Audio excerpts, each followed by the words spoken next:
In the summer of 1509, a young man of 17 rode through the streets of London to be crowned, and those who saw him remembered it for the rest of their lives. He was tall beyond the common height of men, broad through the shoulders, his hair a burnished red gold, his skin fair, his step light.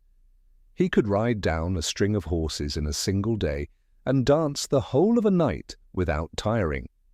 He spoke Latin and French, argued theology for pleasure, composed music in his own hand, and drew the eyes of every court in Europe.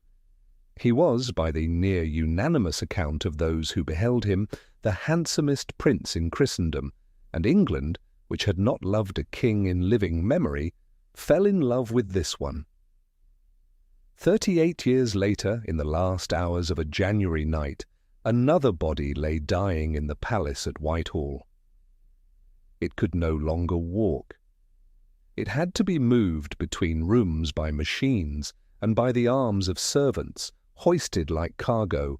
One leg was a running wound that had not truly closed in years, and the smell of it, men said, went before him through the corridors. The waist that armour once cinched slim had swollen past measuring. The eyes had grown small in the great pale face, and behind them lived a suspicion that had sent wives, ministers, friends, and an old woman of near 70 to the block. They were the same man. This is not the story of a monster who was born. It is the story of a golden man who became one, how the most admired prince in Europe turned, one loss and one wound and 1 year at a time, into the most feared king England ever knew. To understand the man, one has first to understand how fragile was the crown he would inherit, and how nearly it never came to him at all. In the England of 1491, the House of Tudor was 6 years old. It had been won, not descended into. Seized on a field in Leicestershire in the August of 1485, where a Welsh-descended exile named Henry Tudor had ridden against the last of the Plantagenet kings and, against the odds, and to his own evident astonishment, prevailed. Richard III had died in the mud at Bosworth, the crown said to have been plucked from a thorn bush and set upon the victor's head, and so Henry VII became king of a country that had spent 30 years tearing itself apart in the long dynastic butchery later ages would call the Wars of the Roses. His claim to the throne was thin, and he knew it. He had strengthened it as best a careful man could, by marrying Elizabeth of York, the daughter of one dead king and the niece of another, and so joining the red rose to the white. But a claim strengthened is not a claim secured. Pretenders rose against him with a persistence that must have chilled the new dynasty to the bone. A boy named Lambert Simnel was paraded through Ireland and crowned as a Yorkist prince, and an army raised in his name had to be broken in battle before the crown was safe. Years later, a young man named Perkin Warbeck appeared in Europe, claiming to be one of the vanished princes of the Tower, was received by kings and troubled the reign for the better part of a decade, before he too was taken and, in the end, hanged. Rebellions flickered, conspiracies were unearthed, heads fell. The new king ruled with a cold, watchful, money-counting caution, because he understood, as few understood better, how quickly an English crown could be lost. What such a dynasty needed, above all else, was sons. Living sons, and more than one, so that the whole future of the house did not hang upon a single mortal thread. And here fortune had, at first, been kind. In September of 1486, barely a year after Bosworth, the Queen bore a boy, and they named him Arthur. The name was a manifesto. Arthur was the once and future king of British legend, the hero out of the island's deepest past, and to lay that name upon the heir was to declare that the Tudors were no upstarts but the fulfilment of an ancient destiny. From his first breath, The child Arthur was the point of everything. The Prince of Wales, the guarantee, the whole meaning of his father's victory made flesh.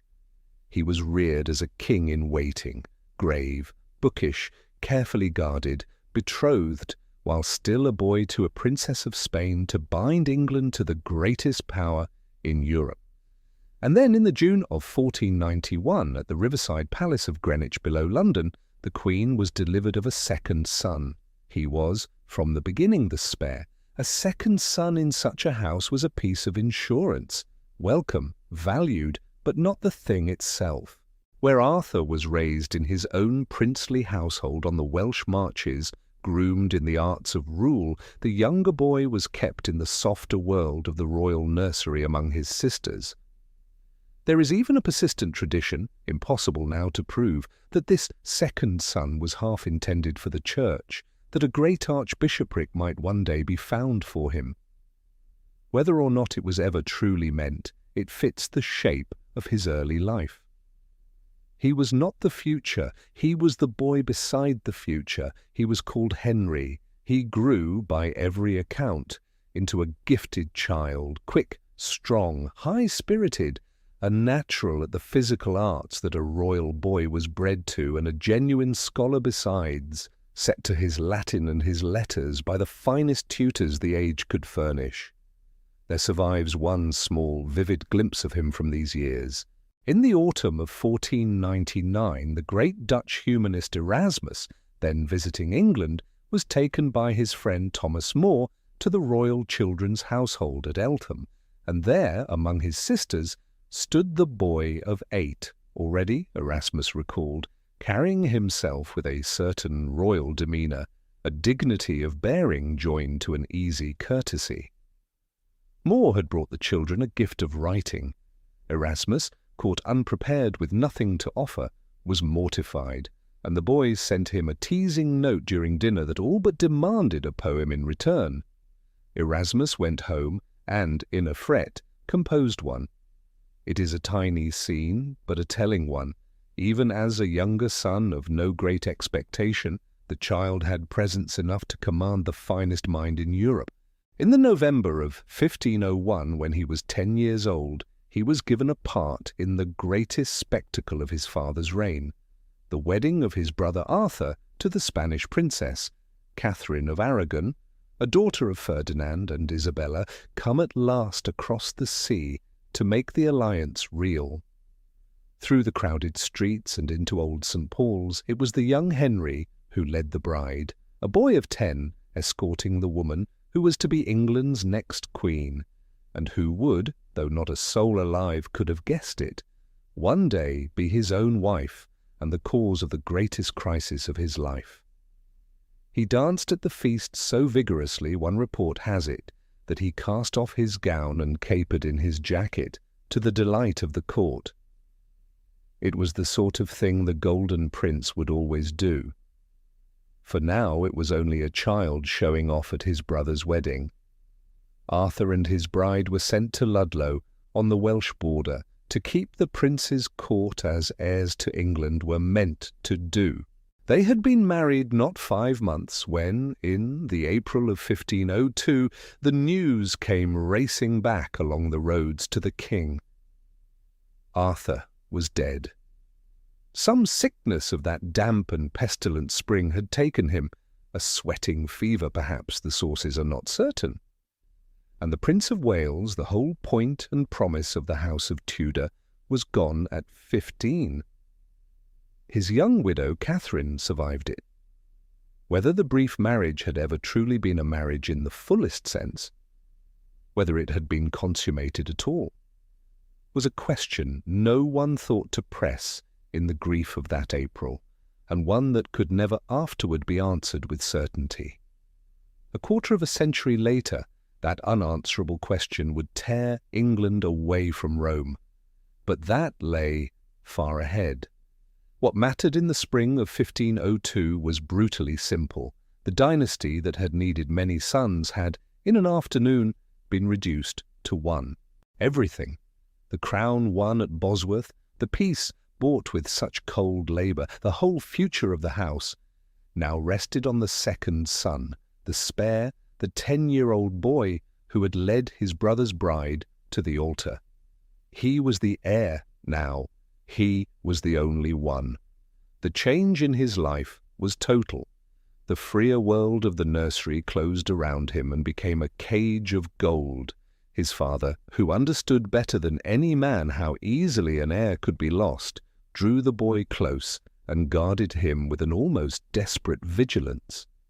Foreign envoys reported that the young prince was kept so carefully that he could scarcely be approached, watched over like a treasure, permitted little liberty and less risk. The following year brought a further blow. In the February of 1503, the queen, his mother, died, and the boy of 11 lost her too, and the court that surrounded him grew colder and more careful still, mirroring the wary old king who now presided over it. So the boy who had been born to be nobody in particular grew up instead as the single life on which a whole dynasty depended, brilliant, adored within the narrow circle that knew him, kept like a jewel in a locked case.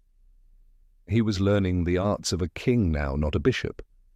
And beyond the walls of his father's watchfulness, England waited, weary of the grey and grasping reign of the 7th Henry, half forgetting what it was to feel hope in a king.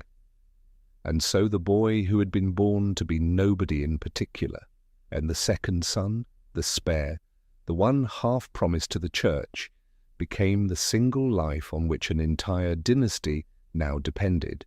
For 7 years his father guarded him like the last coin in an empty purse. Then in the spring of 1509, the old king died, and England turned to look at the golden prince who was about to become its master, and found for the first time in living memory that it was glad. The transition was silent, orderly, and absolute. On the 21st of April, 1509, the old king, the careful, money-counting man who had built a kingdom on calculation and cold reserve, drew his final breath within the walls of Richmond Palace, and by the following morning the crown had passed to his surviving son, a boy of 17.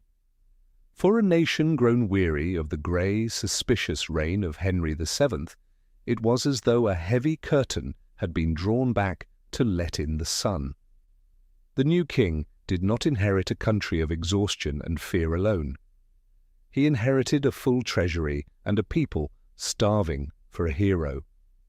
And when Henry VIII stepped forward as the living embodiment of the Tudor promise, he seemed to have been made for the part. He stood well over 6 feet tall in an age when most men were small, broad through the chest and shoulders, his hair a striking red gold, his skin fair. The ambassadors who came to take his measure wrote home in something close to disbelief of his beauty and his vigour. He could ride down a string of horses in a single day and dance a whole night through without tiring. Such praise was courtly, and courts flatter kings. But on this king the flattery came near to the plain truth. He moved with a speed that startled the older heads of his father's council. Within weeks of his accession, he married Catherine of Aragon, the Spanish princess who had come to England 8 years before as the bride of his dead brother Arthur, and who had waited out the long, uncertain widowhood that followed in a kind of genteel poverty. She was some years his senior, gravely dignified, unshakably devout, the daughter of Ferdinand of Aragon and Isabella of Castile, and the match bound England once more to the power of Spain.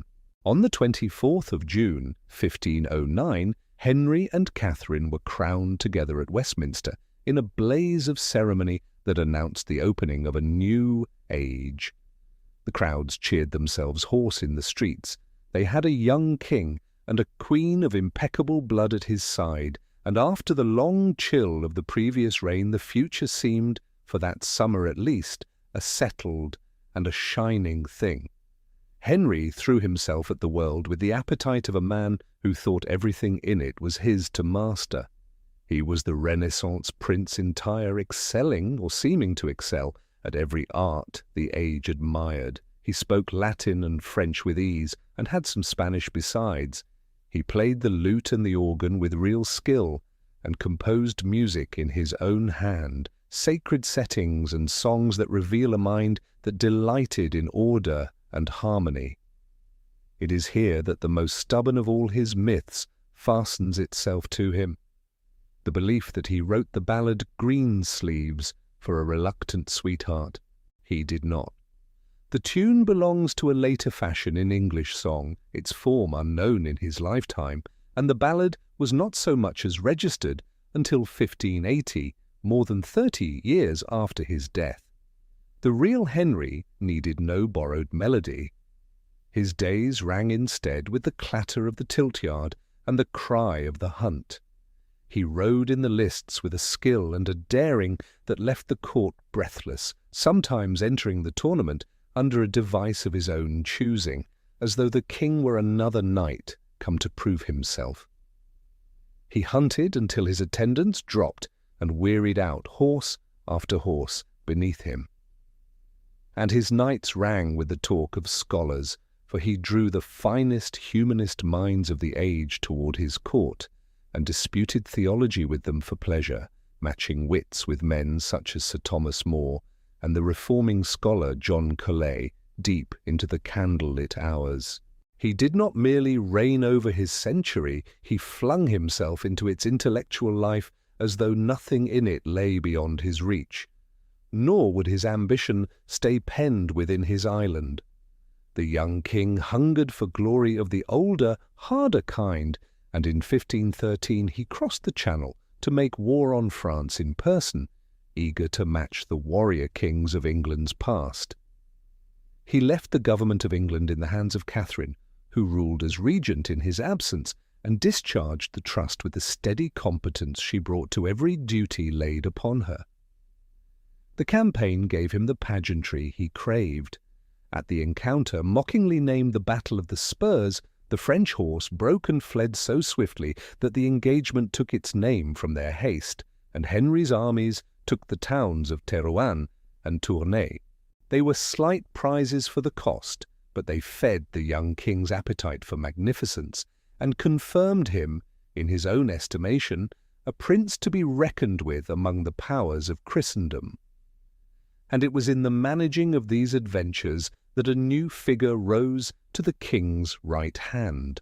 Thomas Wolsey, a clergyman of humble birth and boundless administrative genius, who took upon his own shoulders the grinding labour of war finance, of diplomacy, of justice, and left his master free to be a king. The cardinal, as he would become, made himself the indispensable engine of the reign, a partnership of master and servant that would one day undo them both, but which in these years drove the whole realm forward with a will. The summit of the golden years came in the June of 1520, in a display so lavish that its name alone has carried its memory down the centuries. The Field of the Cloth of Gold. In a valley near Calais, turned for a fortnight into a shimmering city of silk and canvas, Henry met Francis I of France in a contest of magnificence, dressed up as a festival of friendship.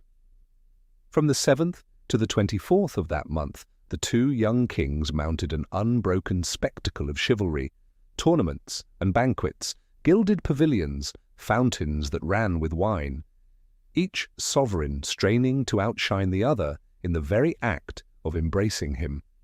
Whole temporary palaces of timber and painted canvas rose out of the empty ground. The retinues that attended each king ran into the thousands, and the cost of clothing and feeding them would be counted for years afterward. The whole vast enterprise had been conjured more than by any other man by Wolsey, and it set Henry for those weeks at the centre of the world, a king who might have stepped from an Arthurian romance to lead his people into a new and golden dawn. Yet the brotherhood it proclaimed was, for all its splendour, a thing of surfaces The two kings embraced as friends and parted as rivals, and the peace of the cloth of gold would not outlast the decade. Yet beneath the cloth of gold a shadow had been lengthening for years, and no fountain of wine could wash it away. The whole purpose of the king's life, the dynastic security his father had bled and schemed to secure, remained unmet. Catherine had been a wife of unwavering devotion, but her body had become a place of repeated grief. On New Year's Day of 1511 she had borne a son, proclaimed Henry, Duke of Cornwall. The court erupted in joy, bells were rung and bonfires lit across the city, and a great tournament was staged at Westminster over 2 days to honour the prince who would secure the line. He lived 52 days, and then he too was gone. Other pregnancies followed and came to nothing, infants stillborn or dead within hours of their first breath, until by 1520 a single child alone remained alive, the Princess Mary, born in 1516, a bright and healthy girl, but a daughter to a king who saw his house as a thread that might snap in one generation, was not the answer he had prayed for. No woman had ever securely held the throne of England in her own right. Henry possessed everything a man might covet: power, beauty, the adoration of his subjects, the envy of kings, and lacked only the one thing that would make all the rest of it safe. For a fortnight in the summer of 1520, on a field turned to cloth of gold, Henry stood at the centre of the world he had been born to command, young and beautiful and adored, the most admired prince in Christendom. But the fountains ran dry, the tents came down, and the kings went home to their rivalries. And in the quiet that followed, the same king who had dazzled Europe turned his mind to a smaller and more frightening matter, that after 11 years of marriage he still had no son, and no certainty that he ever would. In the early years of his reign, Henry was not merely a king of tournaments and pageants. He was, by the standard of his own devout age, an exceptionally pious prince. The faith he practiced was the bedrock of his world, a dense fabric of ritual and dogma that he had studied with the same seriousness he brought to everything that engaged him.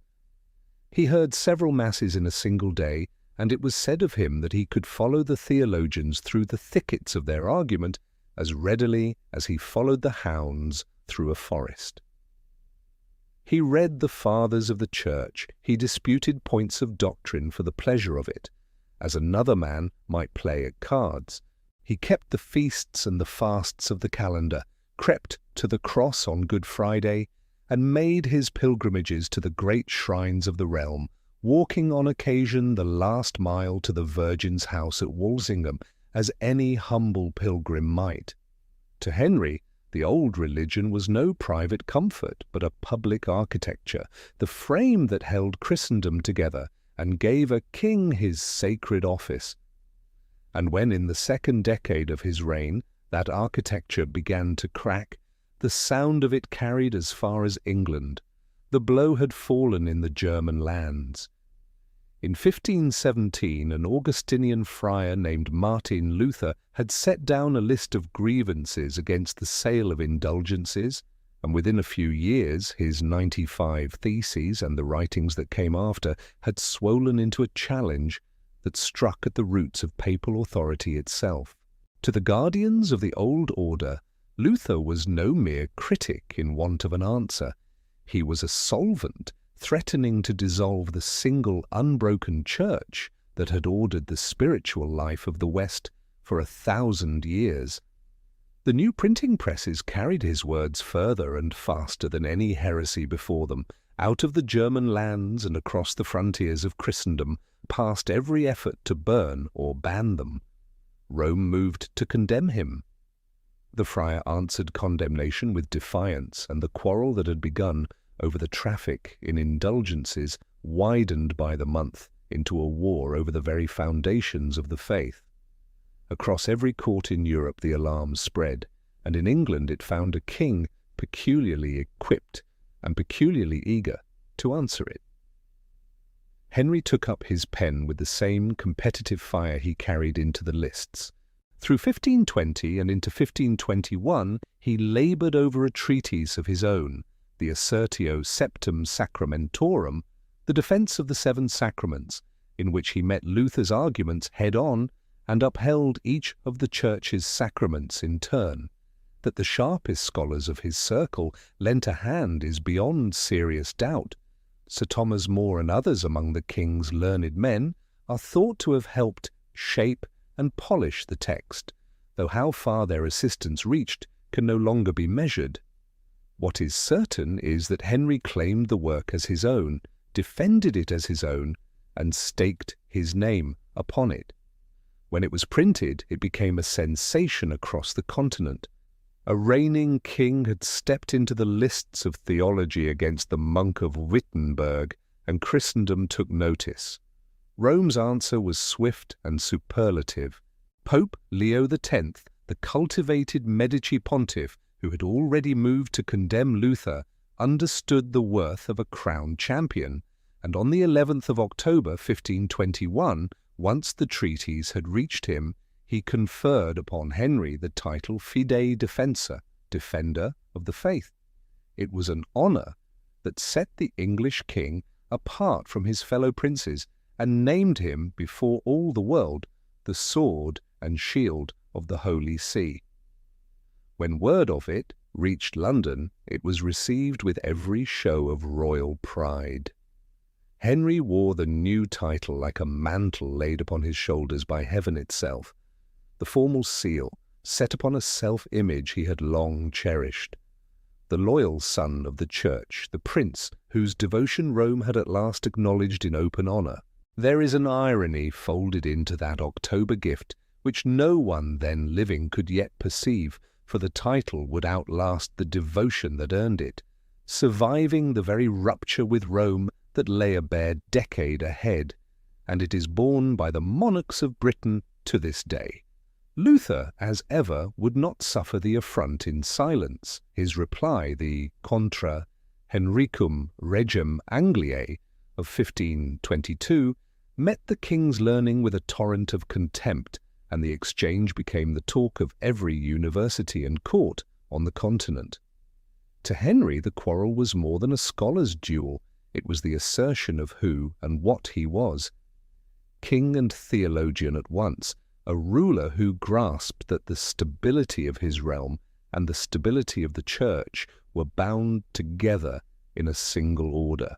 He was, by his own reckoning, the most faithful of Rome's sons, and he trusted that a faith so publicly and so ably defended would, in time, be answered in kind. At the centre of the machinery that turned this world stood Cardinal Thomas Wolsey, the outward sign of the king's reach.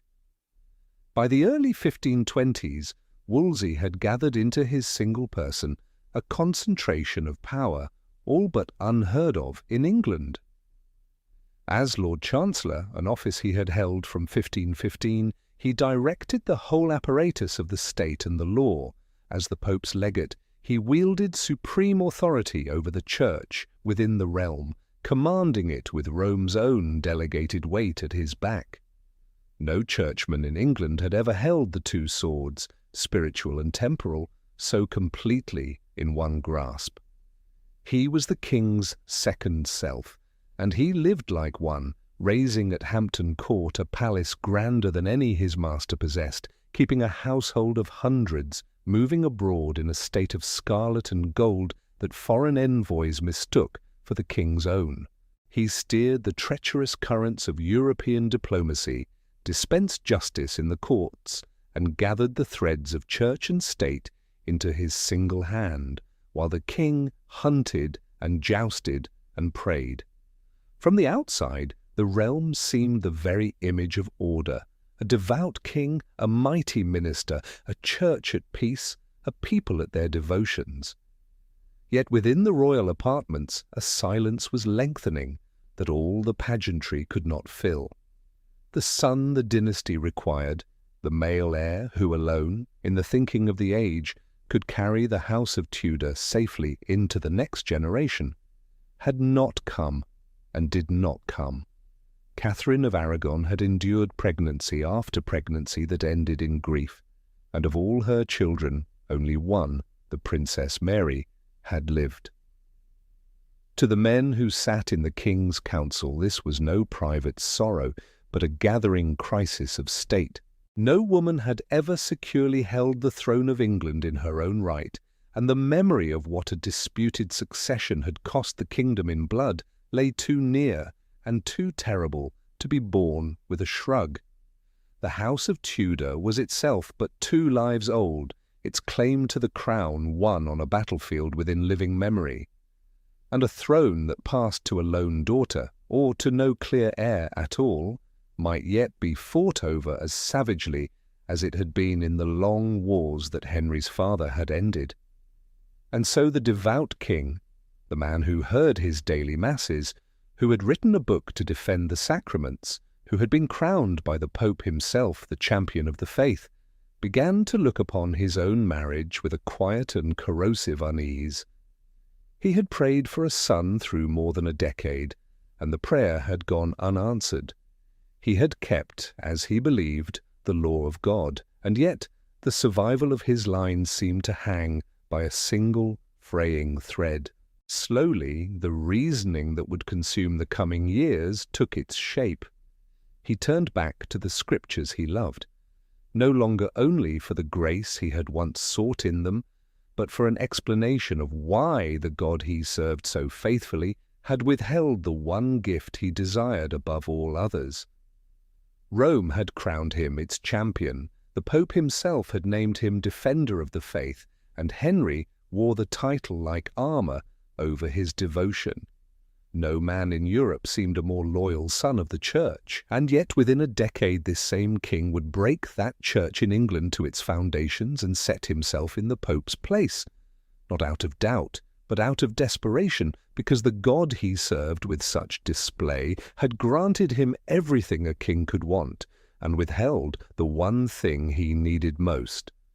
The obsession took hold not in a single moment of madness, but in the slow, grinding machinery of a royal conscience that had begun to regard its own contentment as a sin.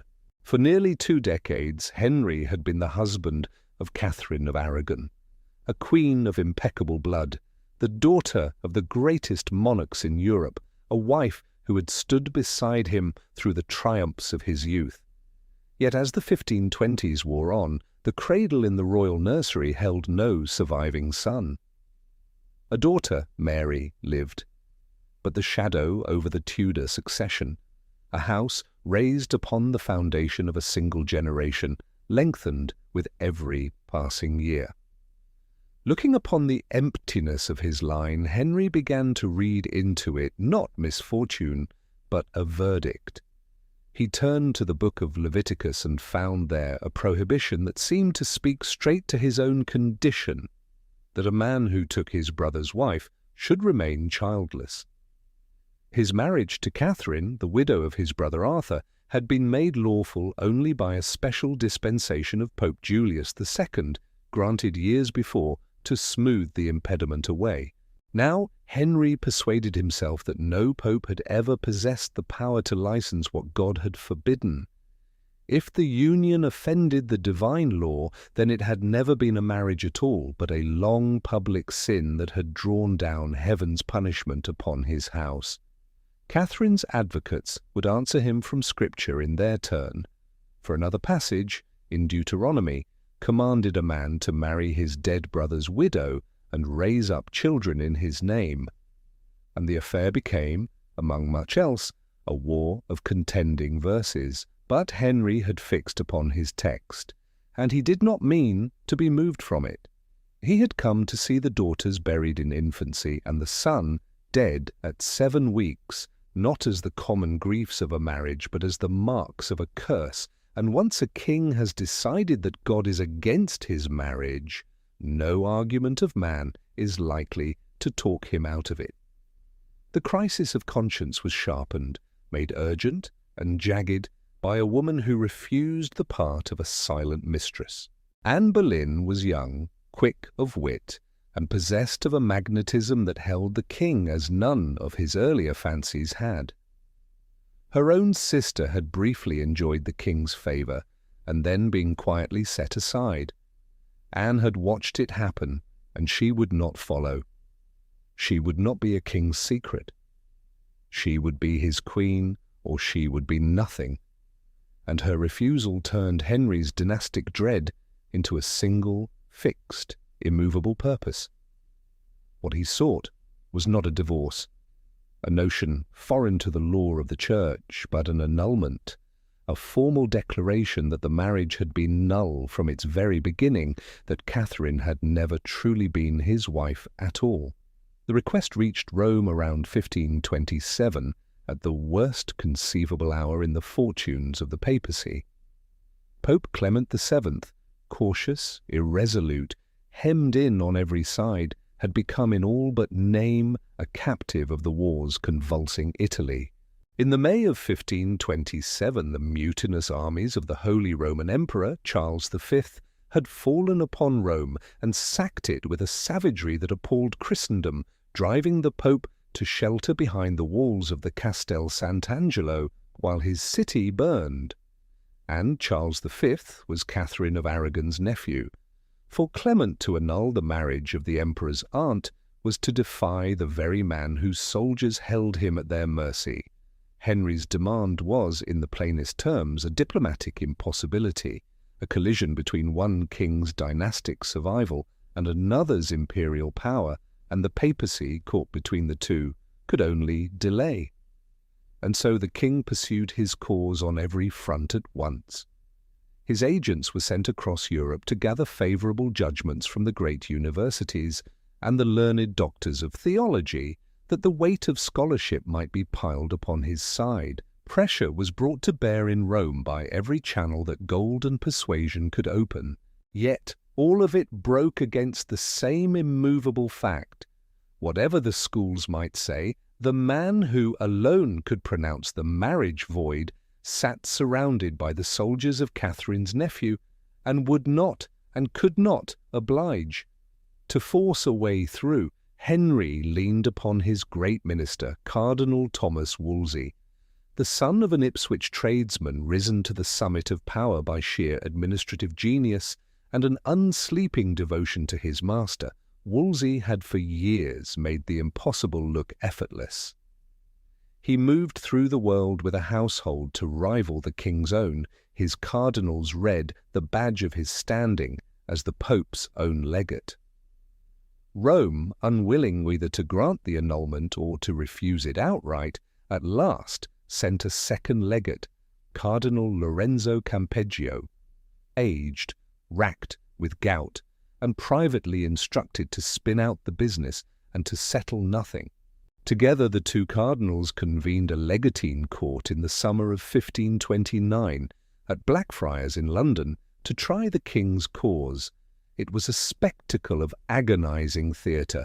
The king sat enthroned beneath his canopy. The queen stood before the legates to answer for her marriage and her honour.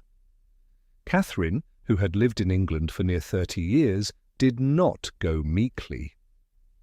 In a scene the witnesses never forgot, she crossed the floor, knelt at Henry's feet, and appealed not to the court but to the king himself, insisting, as she would insist to her dying day, that she had come to him a true maid, that her brief marriage to Arthur had never been consummated, and that she was therefore his lawful and rightful wife. Whether that was so, no living soul could prove then or now, but she said it on her knees before the assembled court, and then she rose, made her reverence to the king, and walked from the hall on the arm of her attendant, and would not be brought back to it, though she was called 3 times to return. It was the bearing of a queen who knew her cause was just, and it lent her, in the eyes of many who watched, a dignity the whole weight of the king's learning could not overmatch. The trial dragged through the summer without a verdict, and then came the stroke that undid everything. The case was revoked to Rome, to be judged in the one place where Henry could never hope to win it. The court at Blackfriars dissolved, and with it the last chance of a settlement reached on English soil. For the man who had staked his whole career upon delivering the king's freedom, the failure was fatal. Henry did not forgive excuses. The fall of Wolsey came as swiftly as his rise had been slow. He was stripped of the office of Lord Chancellor, which passed now to Sir Thomas More. His palaces and his treasure were seized, and he was charged under the ancient statute of praemunire with exalting the authority of the Pope above that of the Crown. It was a dormant weapon, long rusting in the statute books, and the king drew it now with lethal precision. The most powerful man in England after the king himself became, within weeks, a disgraced old cleric banished to the northern diocese he had so long neglected but never before troubled to visit. There, for a season, he played the part of a humble shepherd of souls at last, and won a measure of local affection that the great minister had never sought. And even that was not the end. In the autumn of 1530 he was summoned south to answer a charge of treason, and set out on the long road toward London and the Tower, his health breaking with every mile. He got as far as the Abbey at Leicester. There, among the monks who took him in on the 29th of November 1530, the man who had governed a kingdom came to the end of his journey and his life. Wolsey had ruled England for the king. He had built palaces grander than his masters and worn a cardinal's red as though it were royal purple. But he could not deliver the one thing his king now demanded, and so the greatest servant of the age died broken on a road in the Midlands, murmuring, his usher later claimed, that had he served God as well as he had served the king, God would not have abandoned him now. The lesson was not lost on the men who came after, and it left a question hanging over the whole kingdom. If the Pope would not free Henry from his marriage, then Henry would have to find another way, even if the way led out of the Church of Rome altogether. The death of Thomas Wolsey left a void at the heart of the English state, but Henry did not long lack for hands to do his work. Where the cardinal had been a prince of the church, magnificent in his gold and his red silk, the men who rose in his place were of another breed altogether, colder, sharper, and driven by a hard and tireless efficiency. Thomas Cromwell, the blacksmith's son from Putney, who had schooled himself in the rough worlds of trade, of war, and of the law, brought to the king's service the mind of a master administrator and the patience of a man who forgot nothing. Beside him stood Thomas Cranmer, a Cambridge scholar and priest whose quiet devotion to a reformed theology furnished the king with the learned justification he required. The two men looked upon the impasse that had broken Wolsey, the stalled annulment, the Pope who would not move, the Queen who would not yield, and where their predecessor had seen a wall, they saw a door. The idea they served was as dangerous as it was simple. If the Pope in Rome would not free the king from his marriage, then let the authority of the Pope over England be denied altogether. It was a revolution reaching down into the foundations of the realm, and it was carried through not by the sword, but by the statute. Across the long sessions, or what later ages would call the Reformation Parliament, the king's ministers turned the machinery of the law against the 1,000-year union of England and Rome. Act followed act. First, the clergy of England were brought to submit, surrendering their independent power to make church law without the king's assent. The payments that had gone yearly to Rome, the annats, the tribute known as Peter's pence, were cut off and diverted. The right of appeal to the papal courts was severed so that no English cause, least of all the king's, might be carried over the sea to Rome for judgment. Step by measured step, the revenues and the obedience that had flowed toward Italy for 1,000 years were turned back toward the English crown, and a fresh act of succession required the king's subjects to acknowledge the children of his new marriage as his lawful heirs. And the whole design was sealed in the November of 1534 by the Act of Supremacy, which declared in plain law that the king was supreme head of the Church of England, and that the authority the Pope had exercised in the realm had been a foreign usurpation all along. For Henry this was no mere adjustment of statecraft. It was the assertion of a sacred right he believed had always been his. The same king who had once taken up his pen against Martin Luther and won from Rome the very title of Defender of the Faith, now turned his conviction against the institution that had bestowed it. He was no longer, as he saw it, a subject of the Roman hierarchy, but the vicar of Christ within his own dominions, answerable to no earthly power beneath God. The instrument of his freedom came in the spring of 1533.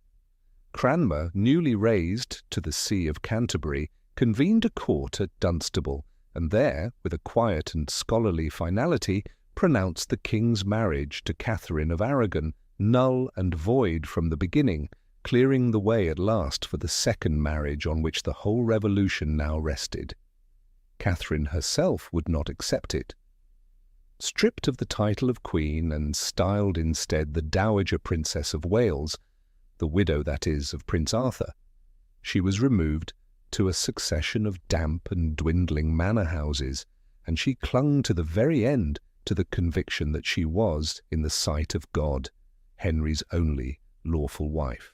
Denied the company of her own daughter, watched over by keepers rather than courtiers, she kept the state of a queen within her shrinking rooms, and would answer to no lesser name. She died in the January of 1536 at Kimbleton, still signing herself queen, still writing to her nephew, the emperor, of the wrong that had been done to her. Faithful to the last to a marriage the whole apparatus of the English state had declared had never been, but the new order would not be content with silence and submission alone. It demanded that men swear to it. A public oath upholding the king's supremacy and the succession of the children of his new marriage was pressed upon the subjects of the realm, and to refuse it was made treason. It was here that the transformation showed its harder face. The king now required not merely obedience, but the surrender of the conscience, and against that demand, two of the most honoured men in Europe set themselves and would not bend. Bishop John Fisher of Rochester was the elder of the two, an austere and learned prelate, once the confessor and counsellor of the king's own grandmother, Lady Margaret Beaufort, and reputed the holiest churchman in England. He held that the authority of Rome was not the king's to abolish, and no threat could move him from it. While he lay imprisoned, the Pope, Paul III, named him a cardinal, an honour meant to shield him that served only to harden Henry's resolve, for the king would not have a subject of his wear, Rome's red, within reach of the block. The other was Sir Thomas More, the former Lord Chancellor, the most brilliant mind in the realm, and once the king's cherished friend, the very man who had helped Henry right against Luther years before, and whom the king had once walked with in the garden, an arm about his shoulder. More did not rail against the king in public. He had already laid down the Great Seal and withdrawn from affairs rather than set his hand to the new order. Now he took refuge in silence, offering no word against the marriage or the supremacy, and trusting that a man who said nothing could not in law be convicted of saying wrong. It was the calculated defence of the finest lawyer in England, and against an ordinary adversary it might have held. He had misjudged his king. Henry, who had once prized More's wit above almost any man's, now read that silence as a reproach and a danger to the whole edifice of his new authority. Both men were held in the Tower, examined and condemned. Fisher was led out on the 22nd of June, 1535, and put to death. More followed on the 6th of July. As his son-in-law William Roper afterward recorded, More faced the end with a composure that unsettled those about him, and declared that he died the king's good servant, but God's first. The words, like most of what we know of More's last days, come down to us through the loving memory of his family and should be held as report rather than transcript, but they have outlived nearly everything else about that summer. The news of the two deaths ran through Christendom like a cold wind. In Rome, the Pope was aghast. Across the courts of Catholic Europe, the killing of Fisher and More was received not as the ordinary business of a king disciplining his subjects, but as an outrage against learning and against holiness itself. That Henry would strike down men so widely revered. A bishop, the Pope had only just made a cardinal, a former Lord Chancellor, famed across the whole continent for his wit and his faith, the friend of Erasmus and half the scholars of the age, told every court in Europe that the Golden Prince was gone and that in his place ruled a sovereign who would suffer no contradiction from any conscience but his own. He had not merely rewritten the laws of England. He had made himself the measure of them, the king, the church, and the judge, all bound up in one man. The break was complete. England had a church of its own now, and at its head, in the place where the Pope had stood for 1,000 years, sat a king. To free himself from one woman, Henry had broken 1,000 years of England's allegiance to Rome and made himself the head of his own church. Men he had once called friends. More, who had helped him write against Luther, Fisher, the holiest bishop in the realm, went to their deaths rather than swear that he was right, and Henry let them die. All of it had been done for a marriage. And the woman for whom it had all been done was already, in the eyes of half of Europe, no queen at all, only the king's second wife, waiting to give him the son that would prove them all wrong. The woman who had finally stepped into the place of Catherine of Aragon was a figure of sharp edges and restless intelligence, a queen whose very presence announced the arrival of a new and harsher age.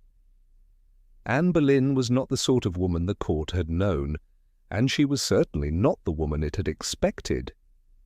She had been shaped by long years at the French court, fluent in its intricate manners, quick of tongue, possessed of a wit that could raise up her allies and unsettle her enemies in a single sentence. Her coronation on the 1st of June, 1533, was a spectacle of immense and deliberate grandeur, a calculated assertion of legitimacy meant to drown out those who still whispered that the king's great matter had been a great sin. She was carried in procession through the streets of London to Westminster, her hair loose in the fashion of a bride, and she was already heavy with the child on whom the whole revolution now rested. For the promise of that child, for a son, Henry had gambled everything, his reputation, his old friendship with Rome, the unity of the English Church, an allegiance 1,000 years deep. The air of the court that summer was thick with a silent and desperate hope, a kingdom holding its breath for a prince. When the Labour came in the September of 1533, the proclamations had already been drafted for a male heir who would secure the Tudor line forever, the letters written in advance to announce a prince. But the infant delivered on the 7th of September was a girl. She was named Elizabeth, and though she was a strong and vigorous child with her father's red-gold colouring, her sex fell upon the palace like a frost. The euphoria that had carried the first months of the marriage began to thin. Anne was no longer merely a queen, she was a political instrument that had not yet performed its single essential function, and in the unforgiving arithmetic of Henry's court, that was a dangerous place to stand. It would be many years before the true weight of that September became clear, that the disappointing daughter would grow into Elizabeth I, the greatest ruler the dynasty would ever produce. In 1533, she was only another girl, and the king did not linger over her cradle. Anne understood the precariousness of her position, and she met it not with the mild submission the court expected of a queen, but with a fierce and often abrasive intensity. She fought for her place, and in fighting she made enemies of the old nobility, of the men and women who had loved Catherine, of the ambassadors who reported her every word to their masters abroad. Chief among those watchers was Eustace Chapuis, the ambassador of the emperor, and he remains the most detailed witness to these years. He must also be read with the greatest caution. Chapuis served Catherine of Aragon's nephew, the Emperor Charles V. He loathed the Boleyns with a steady and unwavering venom, and much of what he set down he had gathered from the gossip of a hostile court. He reported the Queen's sharp temper and the King's mounting irritation, as though each domestic quarrel were another turn of some great machine grinding toward her ruin. Yet even discounting his malice, the ground beneath Anne was shifting. The pregnancies that followed Elizabeth ended in loss, one after another, and each was a fresh blow to the dynastic obsession that had driven the king to remake his kingdom. The letters he had once written her in the years of his pursuit, 17 of them survive still, held in the Vatican, full of his longing and his impatience, belonged now to another age. The influence that had once made her the very engine of the revolution began to look, to the men around the king, like a liability that had outlived its purpose. She was ringed by enemies who had waited years for her to stumble, and a queen who had not given her husband a son had little with which to hold them off. By the spring of 1536, the king's patience, never his steadiest virtue, was spent. The turn against her, when it came, was sudden, precise, and devastatingly quick. In the final weeks of April of 1536, the machinery of the state moved not to defend the queen, but to destroy her. Anne was accused of a set of crimes chosen for their horror: adultery, conspiracy to compass the death of the king, and, most damning of all, incest with her own brother, George Boleyn. Her brother and several men of the royal household named alongside her were arrested, interrogated, tried, and condemned within days. The legal records of the time set these charges down as established fact in the flat and certain language of the indictment. But they were charges, and nothing more. The overwhelming judgment of modern historians is that the case against Anne was a fabrication, that the evidence brought against her was too thin and too convenient to be believed, a construction of rumour and expedients assembled to lend the colour of justice to a decision already taken. What lay behind it was not proof. It was the will of a king who had determined that his queen must go, and a court that understood what was required of it. The proceedings were a formality conducted with terrible speed. Anne was tried within the Tower before a court of peers. She was found guilty. Her marriage to the king was pronounced invalid from its very beginning, so that the daughter she had borne was declared illegitimate at a stroke. The whole edifice that had cost Henry the better part of a decade to raise, the annulment, the break with Rome, the crowning of a second queen, was dismantled around her in a matter of weeks.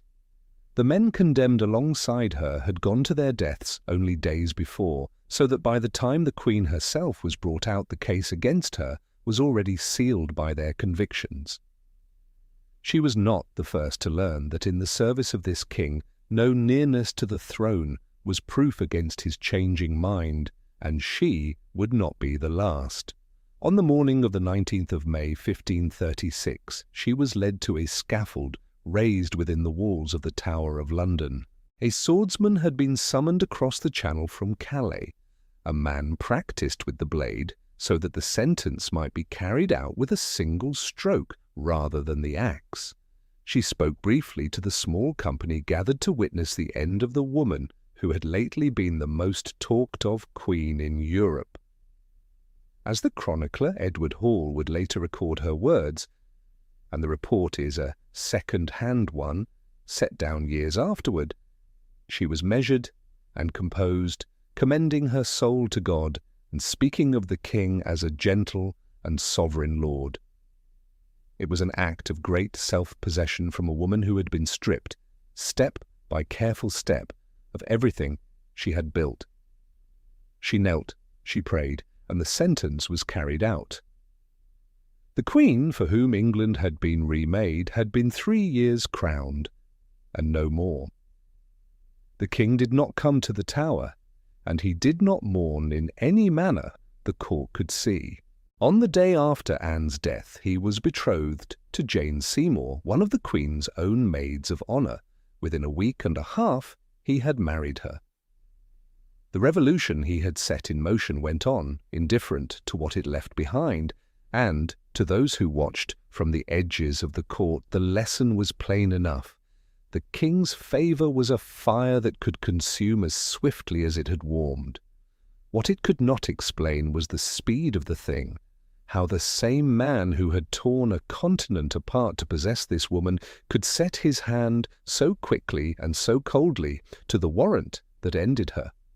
In 3 years, Anne Boleyn had risen from the king's forbidden desire to the crowned queen of a remade England, and had fallen from that height to a scaffold inside the Tower, condemned on charges that most who have studied them believe were never true.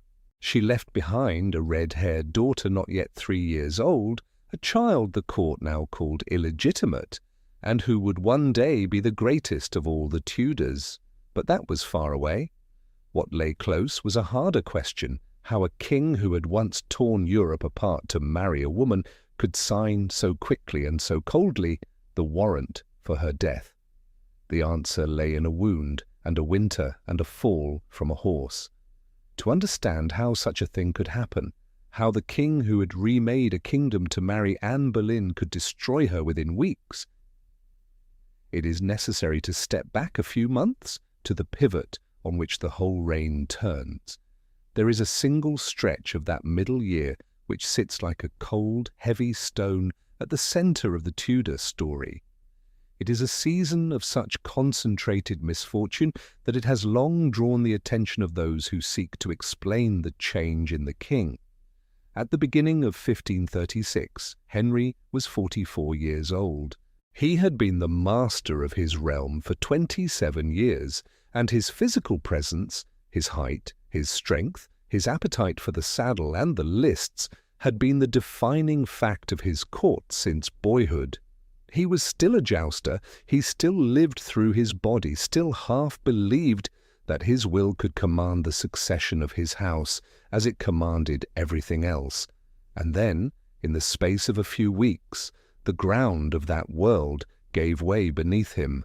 The first blow fell quietly. On the 7th of January, 1536, Catherine of Aragon died at the manor of Kimbolton, where she had lived out her last years, refusing to the end the title of anything but Henry's true and lawful wife. She had been his queen for 20 years. He had spent half a decade dismantling that marriage, and had declared their daughter Mary a bastard to do it. Her death closed a long and bitter chapter, but it brought the king no peace. If anything, it sharpened the danger around the woman who had replaced her. For so long as Catherine lived, some in Europe could argue that the first marriage still stood. And now that argument was buried with her, leaving Anne exposed, her whole position resting on nothing but the king's continued favour, and the son she had not yet given him. Then came the 24th of January, and the accident that would shadow the rest of the reign. Henry was at Greenwich in the lists, doing the thing he had done more brilliantly than any prince in Christendom. In the course of the encounter he was unhorsed, and the armoured horse is said to have come down upon him, pinning the armoured king beneath its weight. The reports that survive are thin on the detail of what followed, but it was set down that he lay senseless for a time, a period some observers put as high as 2 hours, a figure widely repeated and best treated with caution, for the sources are neither full nor certain. What is not in doubt is that a man who had never truly been beaten at the sport that defined him was carried from the field insensible, and that the fall marked a boundary in his life. For a long time, historians and medical writers have argued over the shadow that fall may have cast. It is a leading hypothesis, advanced with particular force in recent decades and one that can never be proven, that the king sustained a traumatic injury to the brain that day, and that the injury contributed to a hardening of his temper in the years that followed. Those who hold the theory point to a growing impulsiveness, a deepening suspicion, a new readiness to destroy. Others answer that no wound is needed to explain it, that a man held in ceaseless pain, humbled in the one strength that had defined him since boyhood, and frightened for the very survival of his line, might well darken by the plain arithmetic of misery rather than by any blow to the head. But it is a hypothesis, not a diagnosis, and it must be weighed against everything else that pressed upon the man. He was aging, he was in mounting pain. He had just been publicly and very nearly fatally humiliated at the one art in which his supremacy had never been questioned, and he remained a king upon whom the entire future of a young dynasty depended, and who still had no son. Any of these things might harden a man. Taken together, they might harden anyone. The honest account holds them all in view at once and refuses to settle on a single cause because the record does not permit it. What the accident did beyond question was to the body. It aggravated a chronic ulcer on his leg, a festering, recurring wound that from that winter onward became the clock by which the rain can be measured. The leg would never truly close again. It would open and drain and swell, and it filled the chambers of his palaces, men said, with the smell of it. The most athletic prince in Europe became, by slow degrees, a man in constant grinding pain, his movement narrowing, his temper worn thin by an injury that no physician in Europe could heal. Nor would the leg prove the whole of the body's betrayal. In the years that followed, the frame that his armourers had once fitted, lean and narrow, swelled past all former measure, until the great steel harnesses made for him, which survive still, stand as the plainest physical record of how far the man had travelled from the golden prince who had ridden to his crowning in 1509. The body that had been the visible proof of his fitness to rule had begun its long betrayal, and the awareness of his own mortality, once a distant thing, was now a daily and stinging companion. And then, barely 5 days after the fall, came the last blow of that dark month. On the 29th of January, the very day that Catherine of Aragon was laid in her grave, Anne Boleyn miscarried a male fetus. It was, or would have been, the son for whom the church had been broken, and a queen cast aside, and the anger of emperors dared. Whatever the king felt at the news, its political meaning was beyond dispute. The miscarriage stripped Anne of her last defence. The one thing that could have made her unassailable was gone, delivered dead on the day her predecessor was buried, and the coincidence of it must have struck the whole court like an omen. In the weeks that followed, those about the court began to remark on a change in the king's bearing, a new heaviness, a brooding and watchful quiet where there had once been laughter. Whether the cause lay in the injury to his head, or the unrelenting pain of the leg, or simply the crushing accumulation of that month's losses, the man who came out of the spring of 1536 seems to his contemporaries to have been of narrower sympathies and sharper edges than the man who had gone into it. The change is real in the sources, its cause is not recoverable. What can be said plainly is that from this point, the king who had once been loved for his openness grew into a harder and more frightening master, and those who served him began to measure their words. His attention, in any case, had already turned. Jane Seymour was a quiet, pale-faced maid of honour who stood in silent contrast to the fire and quickness of Anne Boleyn, and where Anne had challenged and argued, Jane offered an uncomplicated calm. Henry was betrothed to her on the 20th of May, 1536, the day after Anne's death, and married her on the 30th. A third wife within a fortnight of the second's ending, and with her a renewed and singular hope for the son the reign had been built to produce. He had lost his first queen to death, and his second to the scaffold. He had very nearly lost his own life. His body had turned against him, and the child he had staked everything upon had been lost in blood. The monasteries, ancient, immensely wealthy, and all but defenceless, their lands and treasure gathered over centuries and guarded now by nothing but custom and the fear of God, now stood before him, the last untouched treasure of the old order and the readiest means to fund and to secure the new. For 27 years, Henry had been the golden athlete of Europe, the man who had never truly lost. On a January morning in 1536, the ground came up to meet him, and when he rose, if some historians are right, he was not entirely the same man who had fallen. The body began its long betrayal that winter. The leg would never fully close again.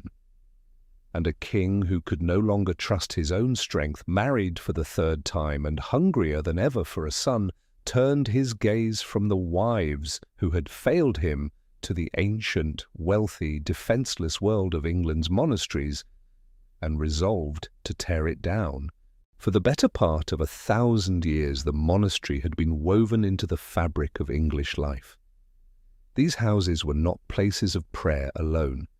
They were among the greatest landlords in the kingdom, holding vast estates and the rents of countless villages. They were its hospitals and its almshouses, its schools and its guest houses, the keepers of its poor and the burial places of its dead. And their libraries held much of what England still remembered of its own past. Their towers stood on the skyline of nearly every county, and their bells ordered the hours from the northern moors to the southern coast. To look upon the England of 1535 was to look upon a land shaped by the monastic presence, an order that seemed as fixed and as permanent as the hills themselves. Within a handful of years it was gone, surveyed, condemned, emptied, and pulled down in what remains the largest single transfer of property and one of the deepest ruptures in the whole history of the English state. The engine of that undoing was Thomas Cromwell. As the king's vicegerent in spirituals, the layman set in authority over the church itself, Cromwell brought to the work a mind that saw the world in terms of assets, obligations, and the survival of the crown. The break with Rome had left England isolated among the powers of Europe, and the treasury was perpetually strained by the costs of defence and of magnificence. And the accumulated wealth of the Church, to such a mind, presented itself not as a sanctuary but as a resource waiting to be gathered. He worked with a lawyer's method. In 1535 he set in motion the great survey known as the Valor Ecclesiasticus, which mapped the income of every religious house in the kingdom down to its last acre and rent, and he sent commissioners riding through the counties to report on the state of monastic life, reports that duly catalogued abuses, irregularities, and moral failings house by house. How much of that reportage answered to the truth of the cloisters, and how much was an indictment assembled to order, has been argued ever since. There were undoubtedly houses where the discipline of the founders had gone slack, where the fervour of an earlier age had cooled into a comfortable and worldly routine. But the commissioners rode with a purpose, and in the haste to condemn, they passed lightly over the hospitals and the schools, the alms given at the gate, and the plain, unglamorous constancy of thousands of ordinary religious lives. Henry did not require a balanced ledger. He required a justification and a revenue, and Cromwell furnished him with both. The moral cover of scandal and the hard figures of the survey laid side by side so that seizure could wear the face of reform. The genius of the design and its cruelty lay in that pairing. No house was thought too poor to be worth the taking, and none so holy that some charge could not be found to justify it. The suppression began in 1536 with the lesser houses, and it moved outward with a cold, bureaucratic momentum. The small priories went first. Their lead was stripped from the roofs and melted into ingots, their bells taken down, their plate and their treasures carried off to the king's use. Then the momentum reached the great abbeys, and between 1538 and 1540, the largest and most ancient foundations in the land, Glastonbury, Fountains, Rievaulx, and hundreds more, were surrendered or seized in their turn. The communities were pensioned off or simply turned out onto the roads. The libraries that had preserved the learning of centuries were broken up, their volumes sold for the value of their bindings or scattered to the wind as waste. The gold and silver of the shrines was seized and melted down, and among them was the immense treasure that had gathered around the tomb of Thomas Becket at Canterbury, whose shrine was stripped and abolished altogether. In the space of 4 years, the religious houses of an entire kingdom, the patient accumulation of 40 generations of gift and bequest, passed out of the Church's hands forever in a redistribution of wealth without precedent in the nation's history. The lands, meanwhile, passed into new hands, sold and granted to a rising class of gentry whose own fortunes were now bound up with the Tudor settlement, and who could be trusted to defend a religious revolution from which they had personally profited. The answer came out of the north. In the autumn of 1536, the anger of a people watching its world dismantled gathered into the great rising known as the Pilgrimage of Grace. This was no local riot and no passing tumult. It was a mass movement of tens of thousands, the most dangerous rebellion Henry ever faced, a defense of the old religion and the monasteries and the customs that had ordered ordinary lives for generations. It broke out first in Lincolnshire and then far more formidably across Yorkshire, and it found its leader in a lawyer named Robert Aske. The pilgrims marched under a banner of the 5 wounds of Christ. They demanded the restoration of the houses that had been dissolved and the dismissal of the councillors whom they blamed for leading the king astray. For a few weeks, much of the north of England stood outside the king's control, its towns opening their gates to the pilgrims, its gentry, and even some of its greater lords swept into the movement or cowed into silence by it. The royal forces sent against it far too few to give battle with any confidence. Henry, without the strength in hand to crush so vast a host, was obliged to treat with them. He sent them a general pardon and the promise of a parliament to be held in the north where their grievances would be heard. It was a manoeuvre of delay, and it succeeded. The great and unwieldy host, moved by a genuine dread of plunging the country into civil war, trusted the word of its king and dispersed to its homes. But the king had no intention of keeping to the terms of a surrender that had been forced upon him. When a fresh disturbance broke out in the early months of 1537, the promise of pardon was set aside and the law was turned against the leaders of the movement. Robert Aske and others were arrested, tried, and put to death. The rising was suppressed, and the authority of the crown in the north was made by that example a thing to be feared. The Pilgrimage of Grace had been the gravest threat the reign ever faced, and its collapse taught the country the lesson the king intended it should learn, that against the crown, even a rising of tens of thousands marching in the name of God and the old religion could be scattered by a promise and then punished for having trusted it.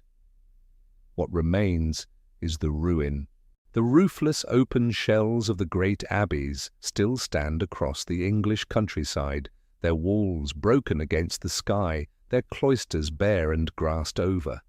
The most visible mark that the rain left upon the land, and the plainest evidence of a decade in which a continuity 1,000 years old was cut clean through.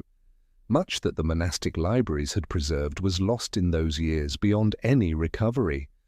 Books that had been copied and guarded since before the Normans came, dispersed for the value of their vellum and their clasps, or simply thrown away.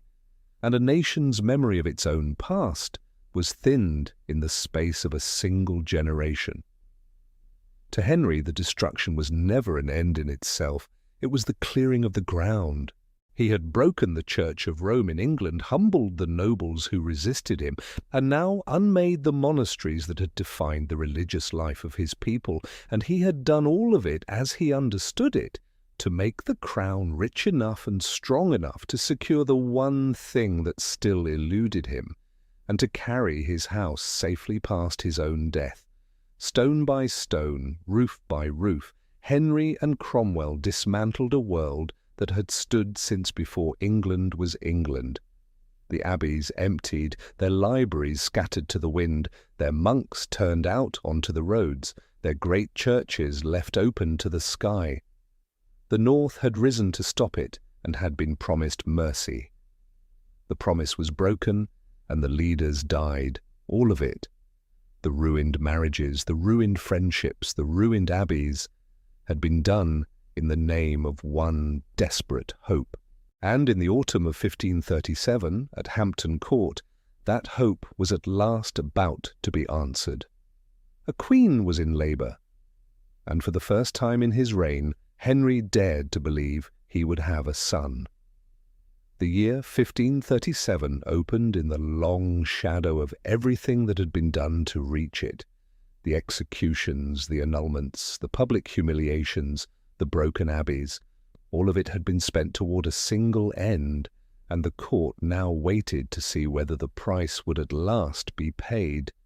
Henry was aging and increasingly unwell, his temper had become a matter of state, and the instability that had haunted his father's reign pressed upon him with the accumulated weight of decades. The House of Tudor was still young and still fragile, and it had never yet produced a second generation of undisputed male succession. Everything that had been torn down, the monasteries, the tie to Rome, the old friendships of Europe, had been sacrificed to that one requirement, repeated now for nearly 30 years: a living son to inherit the crown. In the autumn, the court settled at Hampton Court, the palace on which the king had lavished years of effort and vast sums of money to make the most magnificent house in England. It was there, on the 12th of October, 1537, that the long-awaited answer finally came. After a labour that ran on for days, Jane Seymour was delivered of a living son. He was named Edward. For the first time in his reign, indeed for the first time in the whole troubled history of his marriages, Henry had what no annulment and no Act of Parliament could ever manufacture: an undisputed male heir, a prince whose right to follow his father no man in England could seriously question. The news broke over England like a fever. The birth of a royal heir was always a cause for rejoicing, but this was something beyond mere ceremony. It was the release of a tension that had been drawn tight across an entire reign. For nearly 30 years, the possibility that the king might die without his son had hung over every council and every treaty. A quiet dread that a dynasty still barely 2 generations deep might die with the man who now wore its crown. In a single hour, that dread lifted. Bells rang from parish churches the length and breadth of the kingdom, and not only at the crown's command. Men rang them out of a spontaneous relief that the realm at last had a future. In London, The cannon of the tower fired their salute until the air was heavy with the smoke of powder. Bonfires were lit in the streets, and a people who had watched their king put aside 2 wives and pull down the very foundations of their faith found, in one small swaddled child, a reason to believe that the dynasty might yet endure. For a few weeks the violence of the recent years receded into the background, and the golden promise of the early reign, so long tarnished, seemed to catch a last flicker of its old light. The cost of the prize, however, came almost at once.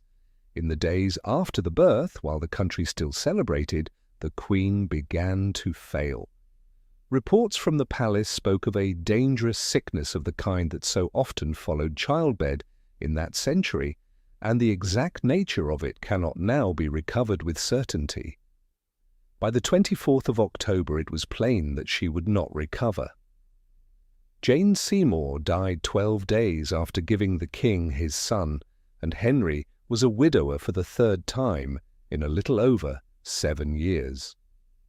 The Queen, who had at last given the dynasty its heir, did not live 3 weeks to see what her son would come to mean.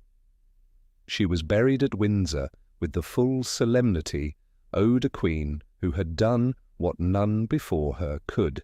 The grief that followed was, by the accounts of those who served him, of a different order from the moods that had accompanied the ends of his earlier marriages. There is no need to invent his inner state, and the record does not allow it, but the record of what he did says something plainly enough.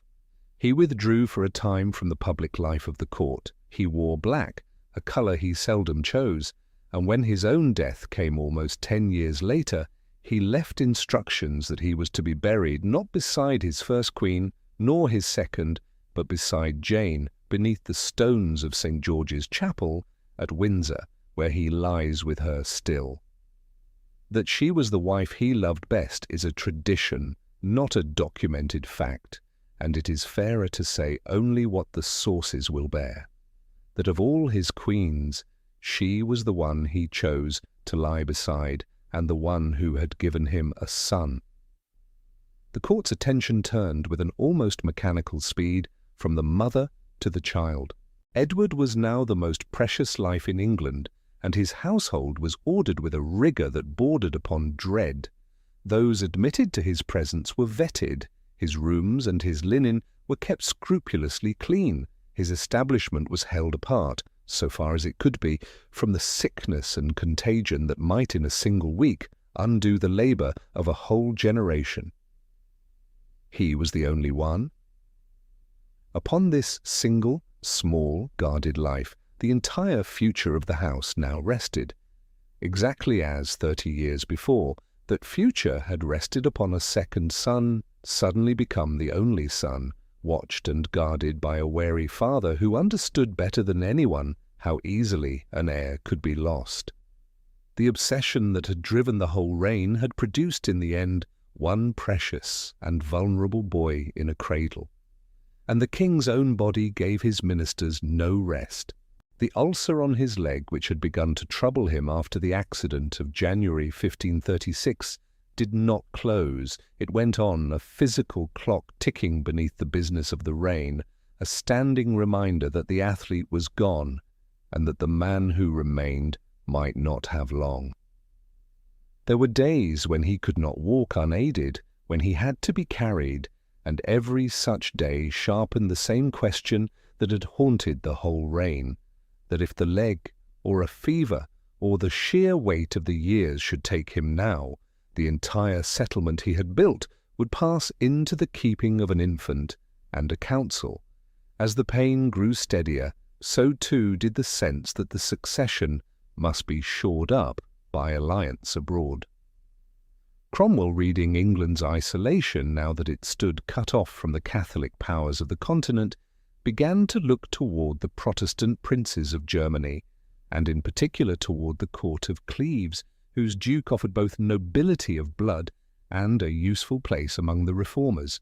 It was a marriage conceived not in desire but in strategy, a counterweight to be set against the Catholic powers who might yet combine against a king who had defied the Pope and pulled down the shrines. Negotiations were opened, a portrait was commissioned, and the king, who had once danced for his own pleasure at the weddings of others, now found himself weighing a marriage with a woman he had never seen, whose likeness reached him as nothing more than a painting in a frame. He had reached the goal at last. The succession was no longer a matter of argument, but of biology. There was a prince, and there was, for the first time, no serious question of who would follow.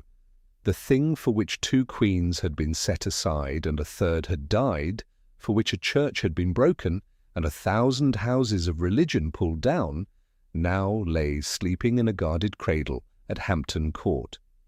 The whole vast price of the reign redeemed, for the moment, by a single small life. Yet the securing of that future had cost him the one wife who had left him a son, and the court that had once been a theatre of youthful display had hardened into a cold engine of survival in which the king was managed by counsellors who were themselves increasingly afraid of him. He was master of his realm, head of his own church, and father of an heir. He was also a man ever more tightly bound by the very success of his own demands. After 28 years, 3 marriages, a broken church, and a torn-down world, Henry finally had what all of it had been for: a son. The bells rang across England, and the guns of the Tower answered them. But the queen who had given him the boy was dead within a fortnight, and the prince himself was a single small life in a cradle guarded like glass. Henry had spent everything to build a future that now rested on one child. And a widower again, he let his minister lead him toward a 4th wife he had never seen, in a marriage that would nearly destroy them both. By the closing years of the 1530s, Henry VIII was a man of nearly 50, a widower since the death of Jane Seymour, and the whole machinery of his state rested in the hands of a single servant. Thomas Cromwell, the blacksmith's son from Putney, had risen out of obscurity to become the most powerful minister the kingdom had known since Wolsey, and it was a partnership of a peculiar and dangerous kind. The master was increasingly consumed by his own dignity and by the fragile future of his dynasty. The servant governed through a cold administrative genius that had already remade the English church and emptied its abbeys. But genius was no shield, and by the winter of 1539, Cromwell understood that England stood dangerously alone. The break with Rome had left the kingdom isolated in a Catholic Europe, and the 2 great powers of that world, the Emperor Charles V and Francis I of France, had drawn close enough to raise the fear of a joint descent upon the schismatic island. Cromwell looked for safety in alliance, and he believed he had found it among the Protestant princes of Germany. There, in the Rhineland, lay the Duchy of Cleves, whose ruler held a useful strategic position and a leaning toward reform. And the Duke had an unmarried sister named Anne. Hans Holbein, the finest painter of the Tudor court, was sent across the sea to take her likeness. The portrait he carried home, the calm, composed, richly dressed young woman who still gazes out from the Louvre today, became the seed of one of the most durable legends ever told about this king. The story runs that Holbein flattered his subject, that Henry married on the strength of a lie in paint, and that when at last he met Anne in the flesh, he recoiled and damned her as a Flanders Mare. It is a tale repeated for centuries, and it is false in almost every part. The phrase belongs to no contemporary. No letter, no dispatch, no chronicle of Henry's lifetime records it. It surfaces for the first time more than 130 years after his death in Gilbert Burnet's History of the Reformation of 1679, and was carried into common memory by the 18th century novelist and historian Tobias Smollett. The companion story of the deceiving portrait is later embroidery of the same kind. Holbein's likeness is not obviously flattering, and the coldness Henry showed had causes more political and more personal than any painter could conjure. The truth of the failure was less lurid than the legend, and more damaging to those it touched. When Anne came into England in December of 1539, the meeting did not follow the script that courtly romance demanded. Henry hurried to greet his bride at Rochester before the formal welcome, and the encounter went badly. The king afterward complained that he could summon no attraction to the woman chosen for him. The match had been made for the sake of Germany and against the fear of Rome, not out of any desire, and no weight of diplomatic necessity could manufacture what was not there. They were married at Greenwich on the 6th of January 1540, but by the sworn account of both husband and wife, the marriage was never consummated. Anne, newly arrived in a foreign court where two queens had already fallen, kept her silence and gave no cause for offence, while the king's dissatisfaction curdled by the day into a problem that his council would have to solve. The failure was a humiliation, and it was also a diplomatic embarrassment, for the very alliance the marriage was meant to seal had begun to lose its value as the shifting quarrels of Europe pulled the German princes in other directions. By the early summer of 1540, the machinery was set in motion to undo the match, and here Anne of Cleves showed the quality that the legend of the unwanted wife entirely misses: a clear-eyed, patient intelligence. She did not fight. Where Catherine of Aragon had resisted the ending of her marriage to her last breath, Anne cooperated, confirming that the union had never been consummated and raising no obstacle to its dissolution. On the 9th of July 1540, the marriage was declared void on grounds that included non-consummation and a prior betrothal she was said to have contracted in her youth.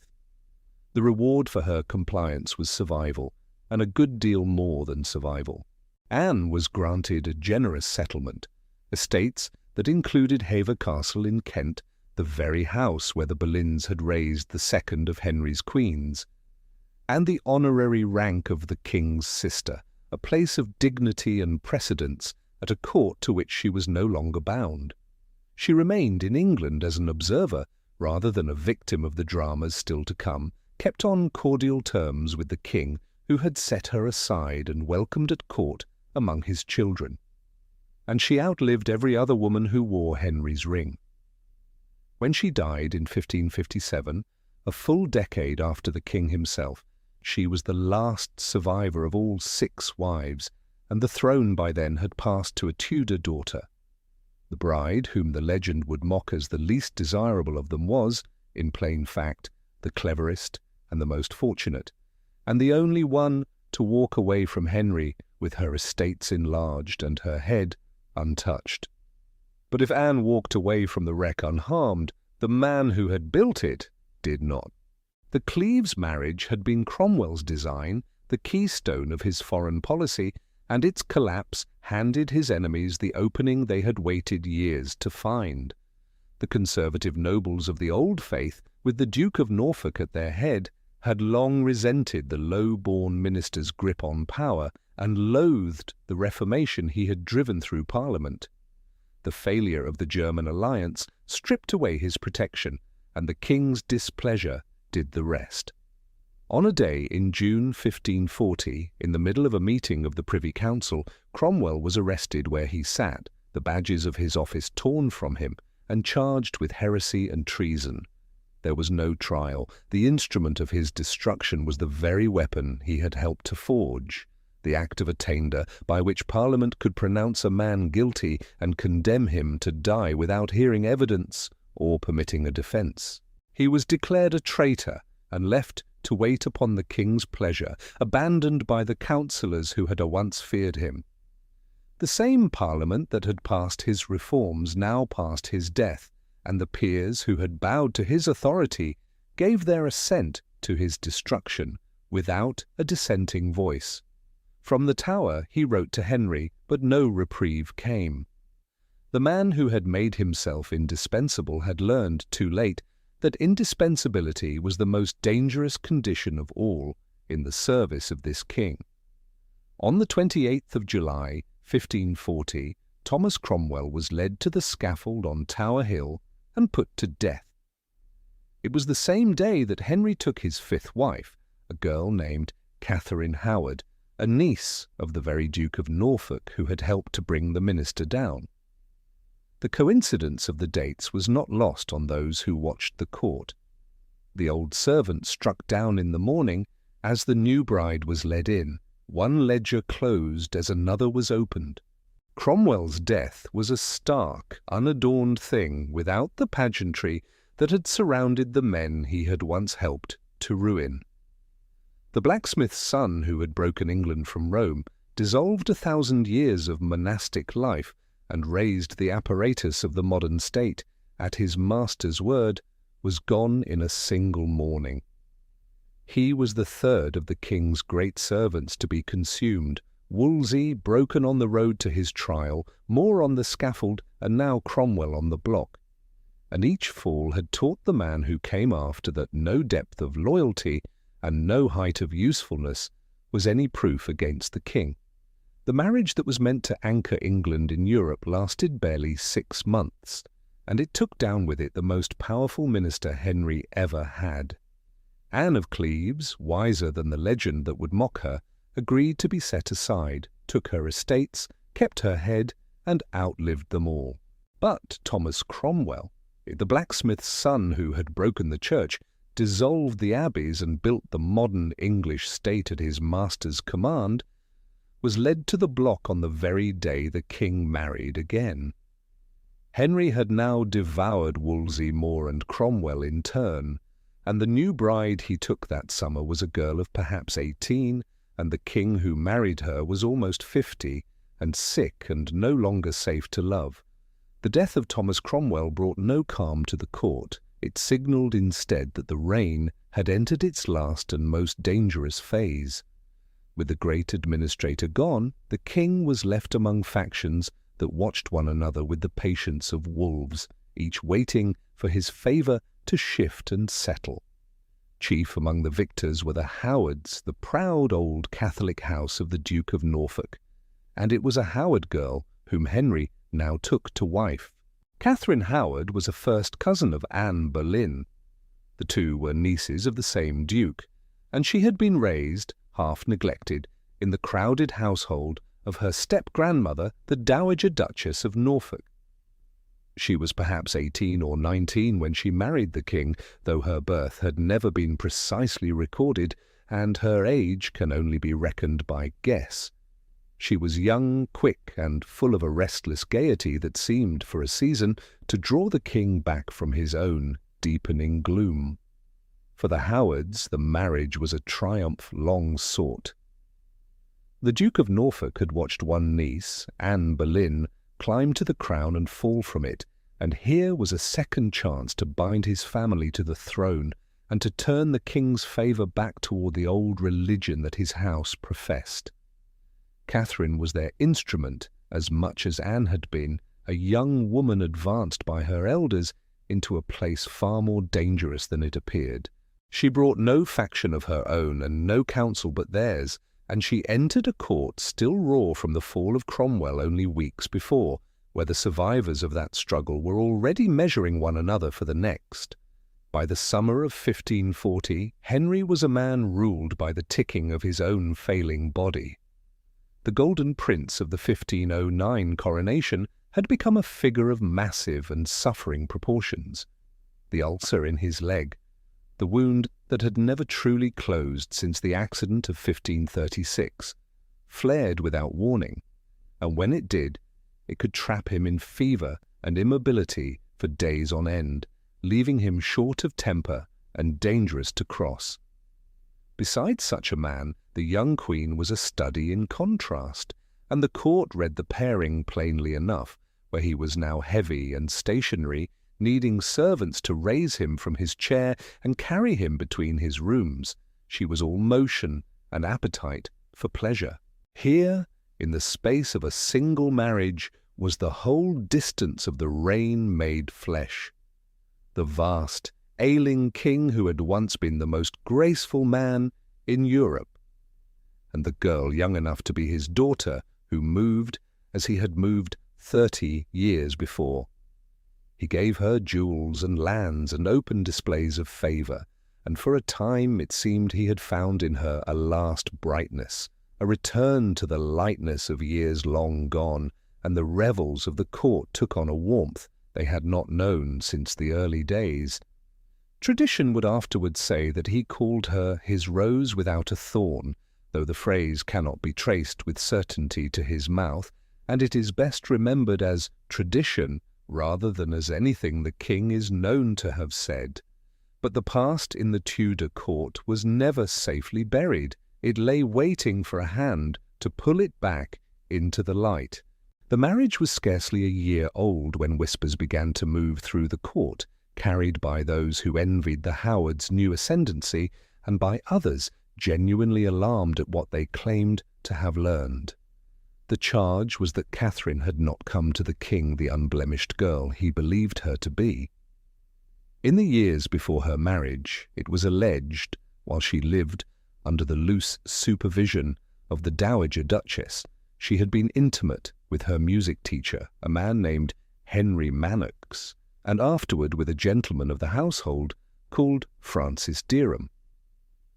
Such conduct, if it were proved, and above all, if a binding promise of marriage had passed between her and Derham, could unmake the royal marriage itself, for a queen pre-contracted to another man was no lawful wife at all. More dangerous still was what the inquiry claimed to uncover about her life as queen. During the long royal progress to the north in the summer of 1541, the greatest journey of Henry's later reign, a slow procession through the counties that had risen against him 5 years before, it was charged that Catherine had met privately, and more than once, with Thomas Culpeper, a gentleman of the king's own privy chamber, who moved in the most intimate circles of the court. Her lady-in-waiting, Jane Boleyn, Viscountess Rochford, the widow of Anne Boleyn's brother George, and so a woman who had already lived through the destruction of one Howard queen, was said to have arranged the meetings. These were no longer allegations of youthful indiscretion. To meddle with the king's wife was to strike at the succession and the honour of the crown, and the law named it treason. What was true and what was invented among these charges can no longer be securely known. The surviving accounts come chiefly from those who prosecuted the Queen and from confessions taken under duress, and they must be read as accusation rather than settled fact. But in the England of 1541 the distinction scarcely mattered once the machinery had begun to turn. The accusations reached the king by the hand of Archbishop Cranmer, who is said to have set the matter before Henry in writing, rather than speak such words aloud. His first response, by the reports that survive, was flat disbelief. He took the charges for the malice of the Queen's enemies and ordered them examined so that they might be disproved, but the inquiry only deepened, and as it did, the king's incredulity was reported to give way first to grief and then to a cold and settled fury. Whatever he felt within himself in those weeks cannot be recovered and will not be invented here. What the record shows is a king who, once persuaded, moved without mercy against the girl he had lately called his own. Derham and Culpeper were arrested and examined, and their fate was determined long before they came to the end of it. In December of 1541, both men were put to death for treason. Catherine herself remained for a time a prisoner of her own title, held under guard at the former Abbey of Seal, while the lawyers and the council settled what should become of her. The gaiety that had briefly lit the court was gone. In its place was the familiar, patient apparatus of accusation, examination and condemnation that this reign had perfected. There would be no trial. As with Cromwell before her, Parliament reached for the Act of Attainder, condemning the Queen without the hearing of evidence or the chance of a defence. She was stripped of her crown and her rank, and on the morning of the 13th of February 1542 she was brought to a scaffold on the Green within the Tower of London, the same ground where her cousin Anne had died not 6 years earlier. With her went Jane Boleyn, Viscountess Rochford, who had served 2 Howard queens to the same end. Tradition, resting on later and second-hand reports, holds that the young queen met her end with composure, but the words placed in her mouth on the scaffold come down to us too uncertain to be trusted as truly hers, and are best left as tradition rather than fact. Their deaths were swift, and the chroniclers set them down with a grim brevity that matched the temper of the reign. There was no reprieve and no spectacle, only the mechanical finality of the law. A second wife had been condemned and executed within the space of 6 years, and the terror that had reached ministers and monks and cousins of the blood had now reached into the king's own bed. The king himself withdrew from the sight of the court in the weeks of the scandal, and those about him reported a man grown heavier in spirit than ever before. For a few short months the young queen had brought a last brightness into the king's failing court, and tradition says he called her his rose without a thorn. But the court that surrounded Henry now was a place where the past could be dug up and turned into treason, and within a year and a half Catherine Howard followed her cousin Anne Boleyn to a scaffold inside the same tower. 2 wives were dead. The men who had served him best were dead, and the king who remained, swollen, ulcerated, carried now in chairs from room to room, had become something the young prince of 1509 could never have imagined, a man whom all of England had learned to fear. The machinery of the Tudor state had been refined over the decades into an engine of singular efficiency, one that processed the lives of men with a cold and relentless precision. To serve Henry VIII was to enter a bargain that demanded the total surrender of self and offered no guarantee of safety in return. Wolsey and Cromwell had both understood the terms and had both, in the end, been destroyed by them. The very nearness to power that raised such men was the gravity that dragged them down. By the final years of the reign, the court had become a place of watchful, fearful silence. The king was no longer merely a sovereign to be obeyed, but a force whose displeasure was not a matter for argument, but a final verdict. And the law itself had been reshaped to fit the needs of a crown that could no longer tolerate dissent, or even its appearance.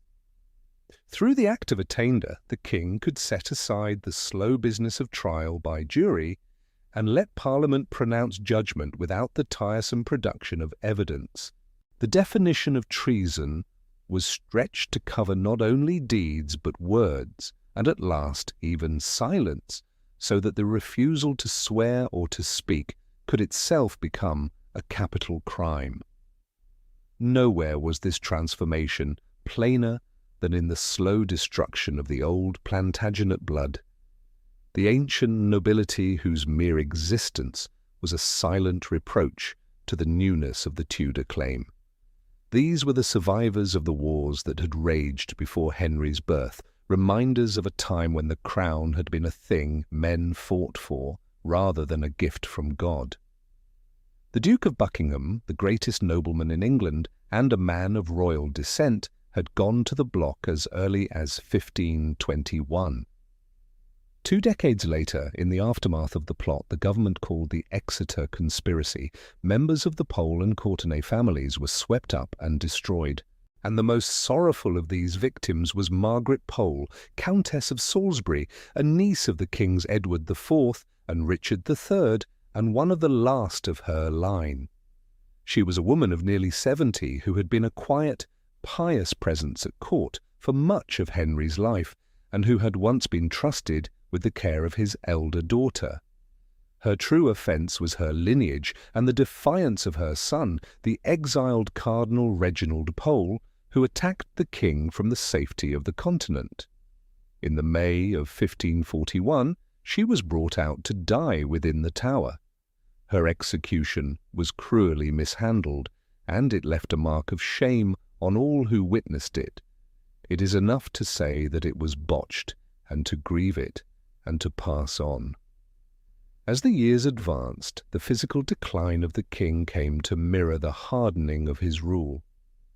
The golden prince who had once vaulted into the saddle and danced until dawn was now a prisoner of his own frame. His armour, still preserved in the royal collections, tells the story more plainly than any chronicle. The breastplates broaden, the waist swells by inches from one suit to the next, the whole harness expanding to encase a body that had grown vast. The ulcerated leg, that legacy of the fall of 1536, had become a permanent and suppurating burden, a source of constant pain that could confine him for days, and that observers noted with fearful discretion seemed to announce his coming through the corridors. The mobility that had defined him in his youth was gone. In its place was a life of being hoisted from room to room by servants and by machines contrived for the purpose. Historians have spent centuries trying to fix a name to the decay, seeking some single explanation for the distance between the athlete of 1509 and the invalid of the 1540s. Some have pointed to syphilis, though this has been largely dismissed by modern scholars as a later and salacious invention, unsupported by the medical record of his own physicians.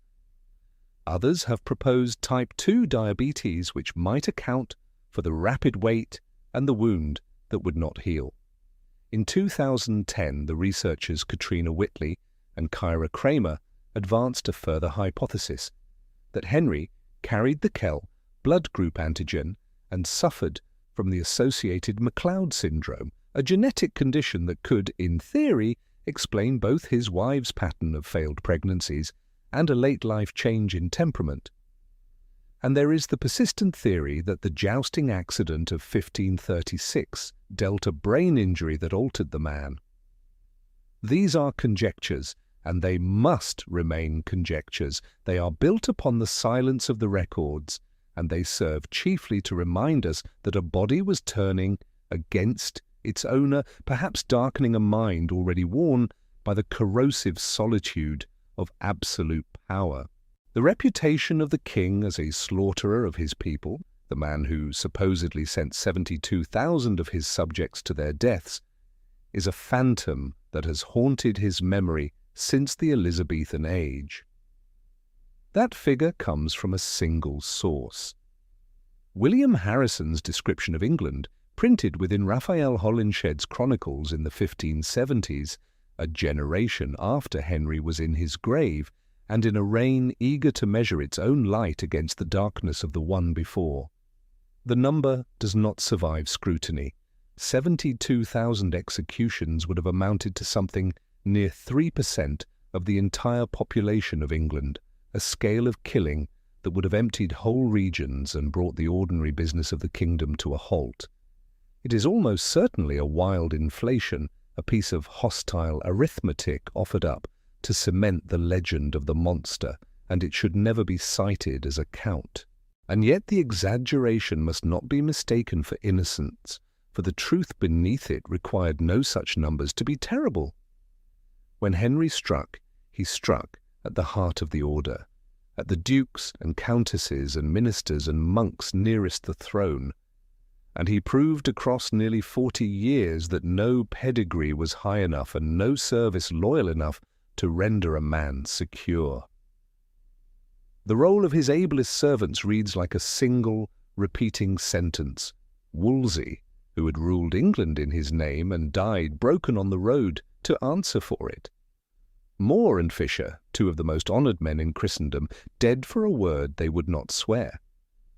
Cromwell, who had built the whole apparatus of the new state, led to the block by the machinery he had sharpened. Each fall taught the man who came next that brilliance was no protection, that intimacy was a danger, and that the surest way to perish in this reign was to become necessary to it. The genius of the age was consumed by the very throne it had raised. He had become a king who lived in a state of perpetual, self-imposed siege. his court a theatre of whispers where the least sign of independence might be read as an act of war. The sun around which all of Europe had once seemed to turn had become a dark star, collapsing inward under the weight of its own unanswered fears. The monastic houses that had anchored English life for 1,000 years lay dissolved, their libraries scattered to the winds, their leaden roofs stripped for coin, and their stones carted away. The world he had inherited had been a fabric of ancient custom and local devotion. The world he was leaving was one of central, nervous authority, held together by the reach of the royal supremacy and the shadow of the block. He was, by any honest measure, a tyrant. He was also, still, something more than the cartoon the next age would draw of him. The founder of a church, the maker of a state, a man once loved as no English king had been loved. To set down only the terror is to trade one falsehood for another. The harder task, and the truer, is to hold both of those things in the same hand at once, for both of them were real, and both of them were the work of the same man. The Golden Prince who had been loved by all of England had become a king whom all of England feared, a swollen, suffering man who could send an ancient countess of nearly 70 to the block, and did. How many died in his name will never truly be known. The famous figure of 72,000 comes from a single hostile chronicle written a generation after his death and is almost certainly a wild invention. But the true number was terrible enough, and the terror was real. And yet even now, near the end, in the wreck of his body and the ruin of his court, there was one more woman who would come into his life, not to be destroyed by him, but to outlast him. The marriage to Catherine Parr in the July of 1543 opened the final act of a long and blood-stained drama. She was no girl of the court and no stranger to the weight of loss, for she had been twice widowed by the time she came into Henry's orbit, a woman who had already buried 2 husbands and managed households and estates, and who came to the marriage not in the first flush of youth, but with the steadiness of one who had learned how the world used the widowed and the unprotected. She was a woman of maturity, learning, and quiet conviction, a scholar who read Scripture with care, and who would herself become a published author, her devotional works appearing in print in 1545, and again as the Lamentation of a Sinner in 1547, among the first books issued in English under the name of a Queen of England. To the king she was less a romantic prize than a needful solace. He was 52, a man whose body had become his own prison. The ulcer on his leg demanded constant dressing and confined him to a life of sedentary misery, and he lived now among the echoes of those he had discarded or sent to the block.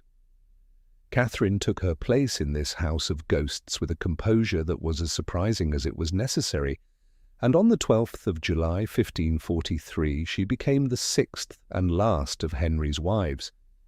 She became, in the closing years of the reign, the centre of a family life that had been fractured for decades.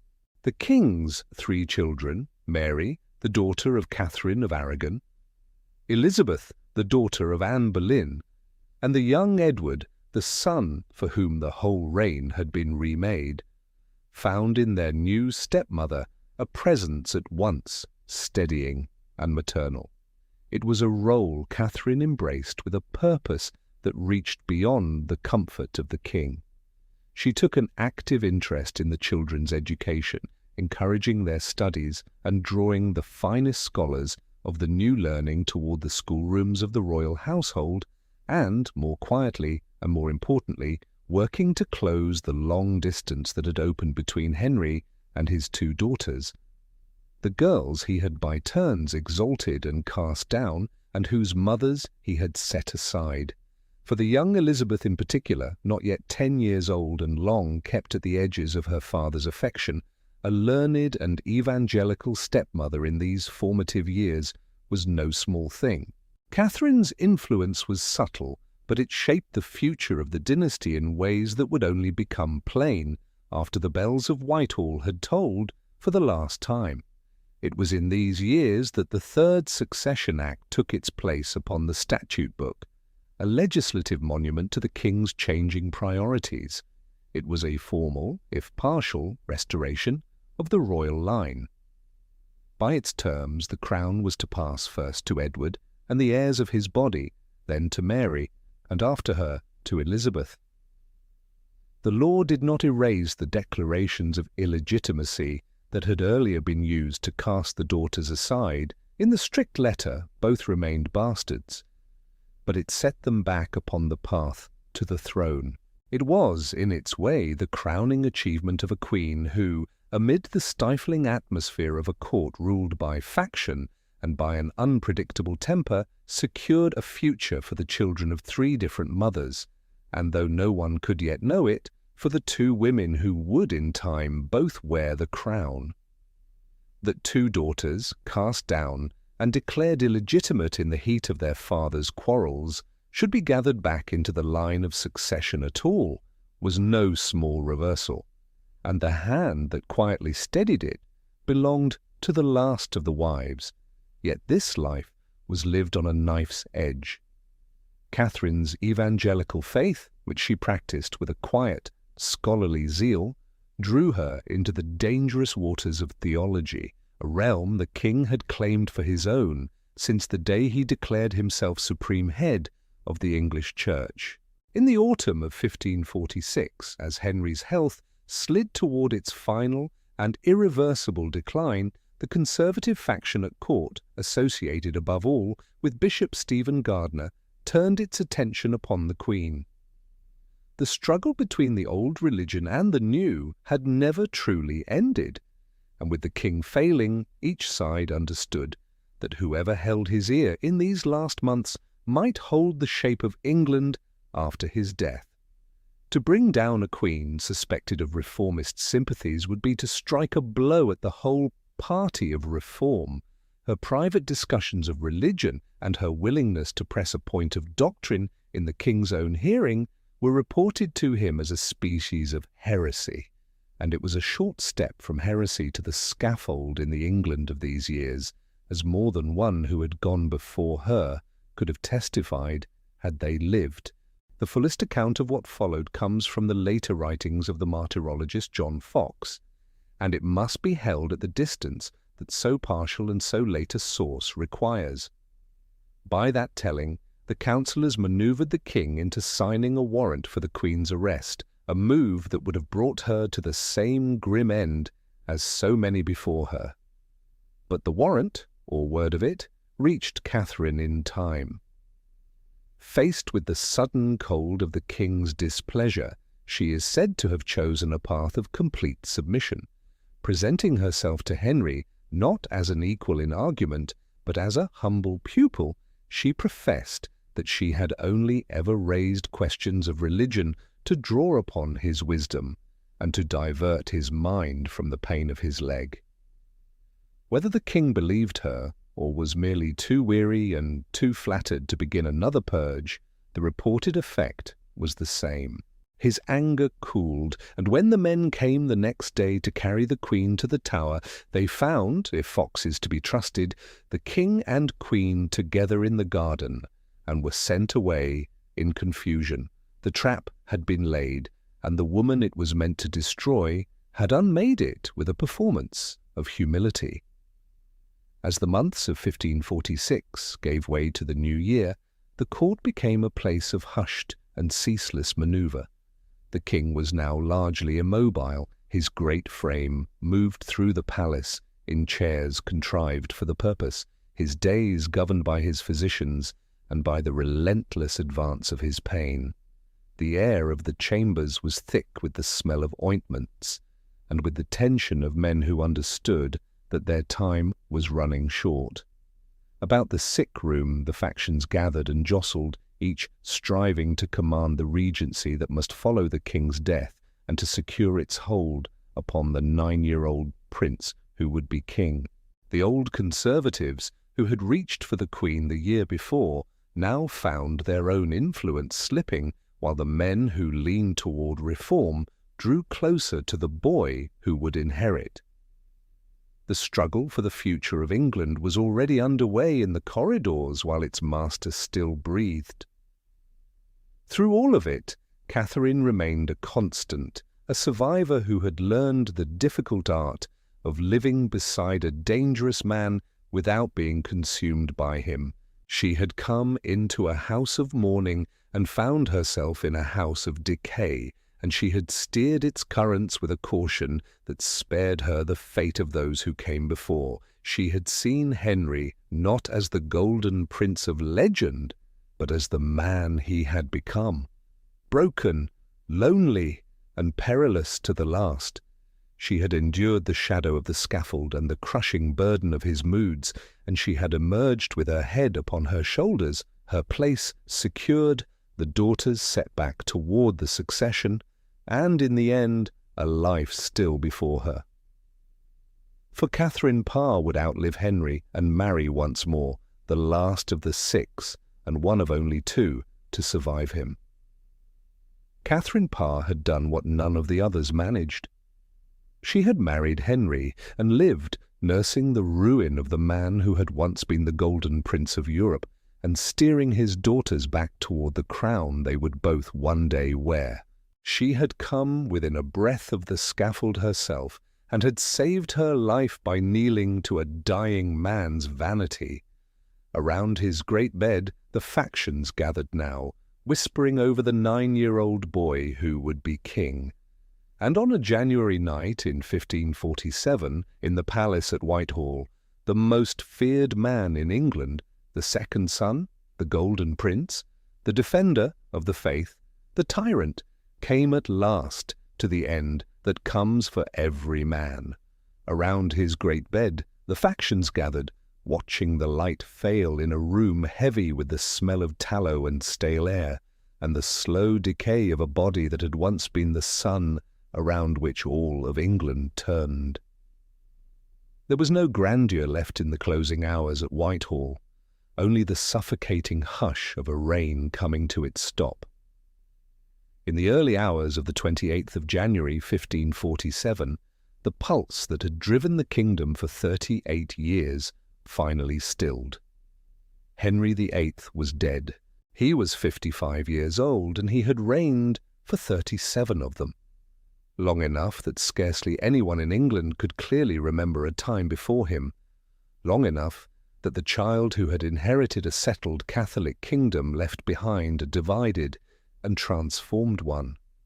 He left a country he had taken apart and remade with the single, ruthless focus of a man who believed himself the direct instrument of God's will upon his island. He was laid to rest at Windsor in St. George's Chapel beside Jane Seymour, the only one of his wives who had given him the son he had staked his soul and his crown to produce. That boy, Edward VI, was 9 years old, a frail child thrust into the center of a storm of competing ambition and religious change. And here the great obsession of the reign came to its bitter resolution, for the male line that Henry had broken a church and shed the blood of his own kin to secure would outlast him by a mere 6 years. Before Edward reached his 16th birthday, he was in his grave, and the crown passed, one after the other, to the 2 daughters their father had once set aside, first to Mary and then to Elizabeth. The whole dynastic design, the fixed idea that had driven the divorces and the dissolution and the deaths, ran its course and failed within the lifetime of the son it had been built to crown.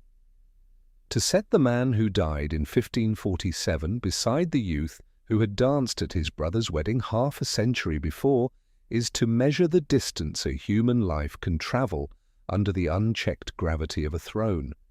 The athlete of 1509, the Golden Prince who could outride his huntsman and outlast his court on the dance floor, had been consumed year upon year by the swelling of his own body and the hardening of his own spirit. The ulcerated leg, the vast weight, The pain and the immobility of his last decade were not merely the ordinary ravages of age, they were the outward clock of a reign that had turned inward and grown suspicious of the world it governed. And yet, standing over the ruin of him, the strongest temptation studied and the surest way to misunderstand him is to simplify, to reduce him to a clinical case or a moral cartoon, and so to lose the true shape and the true cost of what he was. For the memory of Henry has been overwritten in the centuries since by the convenient inventions of later ages, and to see him plainly they must be stripped away one by one. The lurid old suggestion that he was ruined by syphilis finds no firm footing in the records of his own physicians.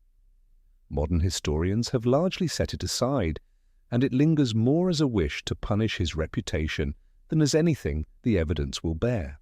The staggering claim that he put 72,000 of his subjects to death is a phantom of the same kind, a figure drawn from the writings of the Elizabethan William Harrison, printed within Holinshed's Chronicles, a generation after Henry's death and mistaken ever since for a reckoning of the dead. It would have required the killing of something near 3% of all the people of England, and it is almost certainly a wild exaggeration, a hostile piece of arithmetic rather than a count. The song Greensleeves, so firmly tethered to his name in the popular mind, cannot be his. The ballad was not registered until 1580, more than 30 years after he was in his grave, and its musical form belongs to an age later than his own. And the cruel epithet Flanders Mare, fastened on to Anne of Cleves, was never spoken by him in any record of his lifetime. It is an invention of the century after his death, first written down by Gilbert Burnet and spread by Tobias Smollett, the work of later men who needed him to be a boorish, mocking monster rather than the complicated and calculating one he was. Strip those falsehoods away, and what remains is neither softer nor simpler, only truer. He was genuinely a tyrant, and nothing in the record permits that to be softened. 2 of his wives went to the scaffold on his warrant. The ablest servants of the age, Wolsey, More, Fisher, Cromwell, were consumed one after another in his service, each fall teaching the next man that no loyalty was proof against him. An ancient countess of near 70 died within the Tower for the crime of her blood. The old nobility was thinned, the treason laws were stretched to swallow words and silence, and 1,000 years of monastic England were pulled down and scattered, the libraries dispersed, the roofs stripped, the great churches left open to the sky. He did not need the 72,000 of the legend to have been a terror. The true count, whatever it was terrible enough.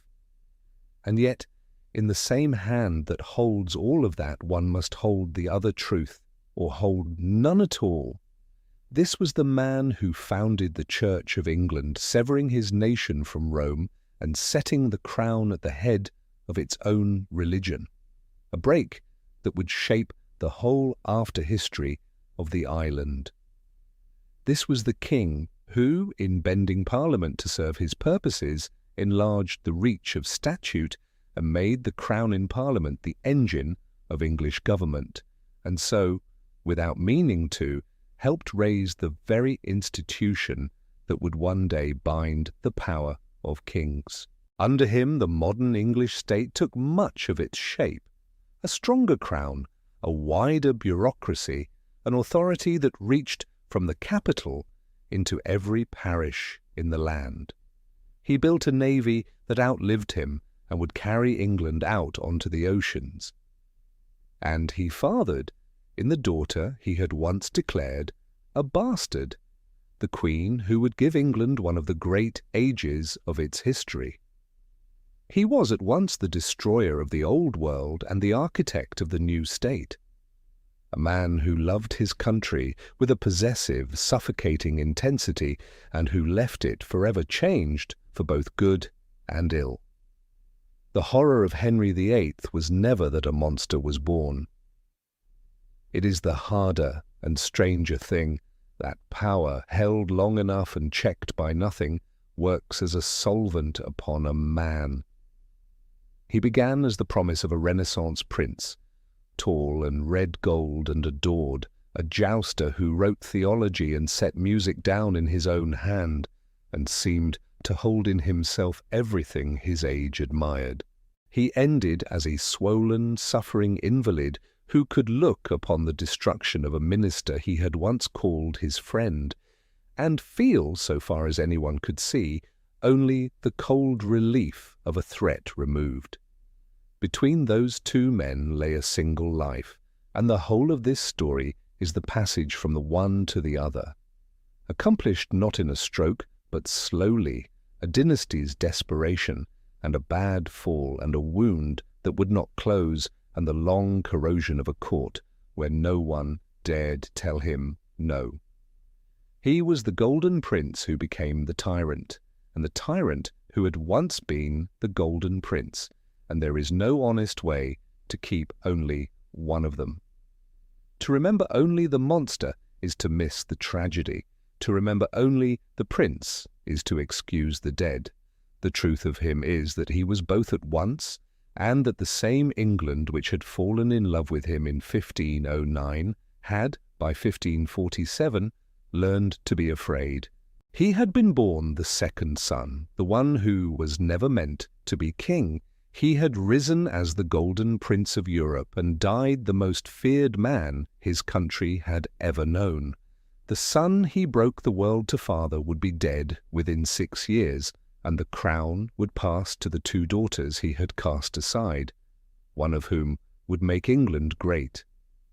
Strip away the myths, the poison in his blood, the 72,000 dead, the song he never wrote, the cruel name he never spoke, and what remains is stranger and sadder than any of them, a brilliant, beautiful, devout young man who became a tyrant, one loss and one wound and 1 year at a time, and who left behind both a ruined old world and a new nation shaped in his own contradictory image. That is the truth the legend hides, not that a monster was born in England, but that a golden man became one, and that both of them were Henry,